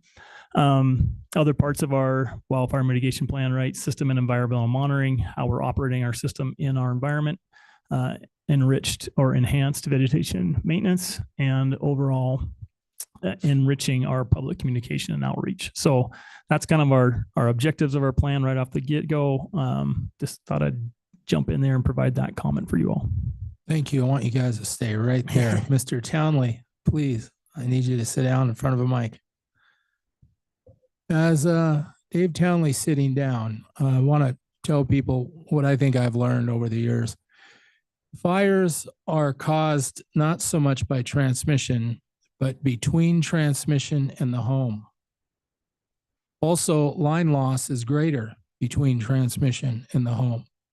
As I understand it, CTC Global provides 30 or 40 different sizes of conductor. So it's my belief that we need to I want to remind everybody that we're just not talking about transmission. We're going to start preventing fires like we're seeing in Florida. What I'm encouraging in Florida is that the entire system from transmission to the home be upgraded to carbon fiber core technology, because the bottom line is there's no hurricane that can break the line. Now, if a roof comes off a house and lands on the conductor or power line, then we're going to have problems. Now, in Florida, we're installing concrete structures and steel structures. We're discontinuing the use of wood completely, right? What we're trying to do there is develop a system that is hurricane proof, right? So what I'd like you to confirm for me is that we produce the core, and we're partnered with companies that can supply power line and conductors between transmission to the home, and that our line loss is greater between transmission to the home. Am I correct on that, Mr. Townley? Use your microphone. Thank you. Generally, yes, the distribution system is about twice the loss of a transmission system. Excuse me, and also fires are started mostly between transmission and the home. Would you say that's correct? Transmission and home, yes. You mean distribution and home? Fires are more prevalent between transmission and the home than a transmission. Would you agree with that? I may be mishearing. Distribution and home. So the distribution system. When you look at the cause of fires concerning power lines or conductors, there's transmission, and then there's where between transmission lines and the home distribution, right? Fires are more prevalent there. Would you agree? I would say that is correct. I would say that's correct from experience that we hear about. Certainly the squirrel problem is among the worst as it gets down to the homes. And I think that's what Mr. Linder's point was, and that's where you're concentrating. Is that, did we hear you right there? Yes, Vice President Fielder, I would agree with what you're saying, that our data is suggesting that there is more opportunities, and we're seeing more faults that are resulting in fires on our distribution system. So downstream of the transmission system. Not to say there's none on transmission. I'm just saying. Right. Just wanted to, the reason this is so important is when we're crossing the country, I see a lot of focus on transmission, and I'm trying to get that corrected and cleared up because I've got to leave Montana and go talk about what's happened here today. And I'm trying to set the record and the discussion. And I can't tell you how happy I am that you guys are installing this product in Montana, and it was great to see our state, and just a few miles from my home, by the way. Thank you. Any other questions from anyone in the room? Well, we were supposed to end at 4:30. Okay, please come to the mic.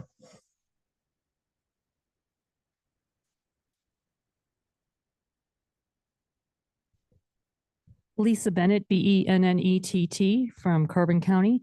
And earlier today, we talked about Senate Bill 160. What we didn't mention, or at least I didn't hear from the presentation, was that wind turbines are also a national, this connects, is also a national security issue as far as interfering with radar. Talking about national security, we have not had a solar EMP event happen, and we're due for one. We're overdue. There's also foreign enemies. I haven't heard any talk about EMP, and aesthetically, every neighborhood wants their lines buried. We hate transmission lines. I haven't heard any talk about cost benefit analysis, either national security wise with EMP or even aesthetically with burying these lines instead of continuing with towers. I think we get stuck in a rut a lot of times, and this is the way we've always done it. So we're just going to continue doing it. And I know that there are new technologies with lower costs that make it more cost effective to bury lines. And for multiple reasons, whether it's wildfire mitigation, whether it's the EMP, whether it's solar or enemy, there are lots of reasons to bury lines versus have them up on towers. No offense to the companies that make their money on towers. I think like everything else, there might be an application to use towers versus burying. And I haven't heard any discussion with that. If someone can please address that. Thank you for being here, and thank you for that question. And I want to address a couple of things there. It was mentioned that underground lines cost 10 times more today, okay? And we have to be really concerned about the cost bared by the ratepayer. And there, I think, was good, strong testimony that carbon core technology is the cheaper version of any choice because we're able to cut line losses while we prevent fires. So I think that that was good. Now you brought up a very good point, which Mr. Townley here, I'd like you to visit with. So in Florida, I was pulled aside by a conductor testing company. And I asked them this question: which conductor in the United States can withstand an EMP event from the sun or a weapon more than any other conductor? The answer was stunning. The company, one of a few that rate conductors, that's their job, said we do not test for that. And I want you to know that millions of dollars of damage happens to our grid due to solar events, EMP events from the sun. And I said, this is unacceptable.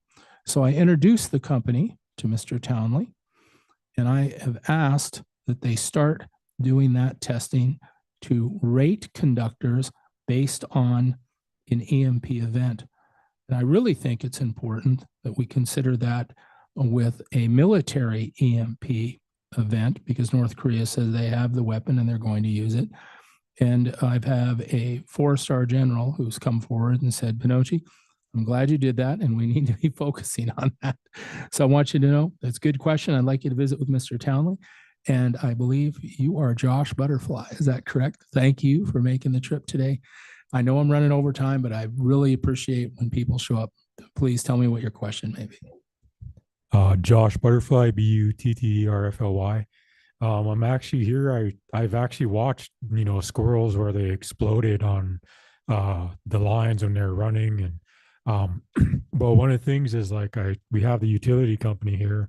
We have a line where I live, and it hits me right here in my backyard. So how do we go about to fix that? I went to the city and nothing, but how do we correct those problems? Because the pole, somebody hit it, they were drunk and they hit it, so it's still leaning and it's still hanging down. But I learned that the line that I'm touching is like the cable line. So, but the one on top is the electric one, and it's still kind of sagging down. I'm in a hurry because I got to get close, but it's a great question. And I want you to know that is the purpose of the Montana Public Service Commission. I'd like you to get Tina Shorten's information if you can, file a complaint with our office. Right. And that is one of the things we'll do. Nice. And being your public service commissioner, if you ever have that concern, please give me a call. And I know you have my number. All right. I'm glad that you brought that up. Will do. Thank you. Thank you for all your information you have presented today. As I mentioned at the beginning, we will now move into public comment, which we've done. The Montana Public Service Commission welcomes public comment, which we've done. This concludes the informational meeting. I would once again like to thank our presenters, some of whom have traveled far to be here today. We sincerely appreciate your time and input on this incredibly important subject. For the record, the time is 4:45. This meeting is adjourned.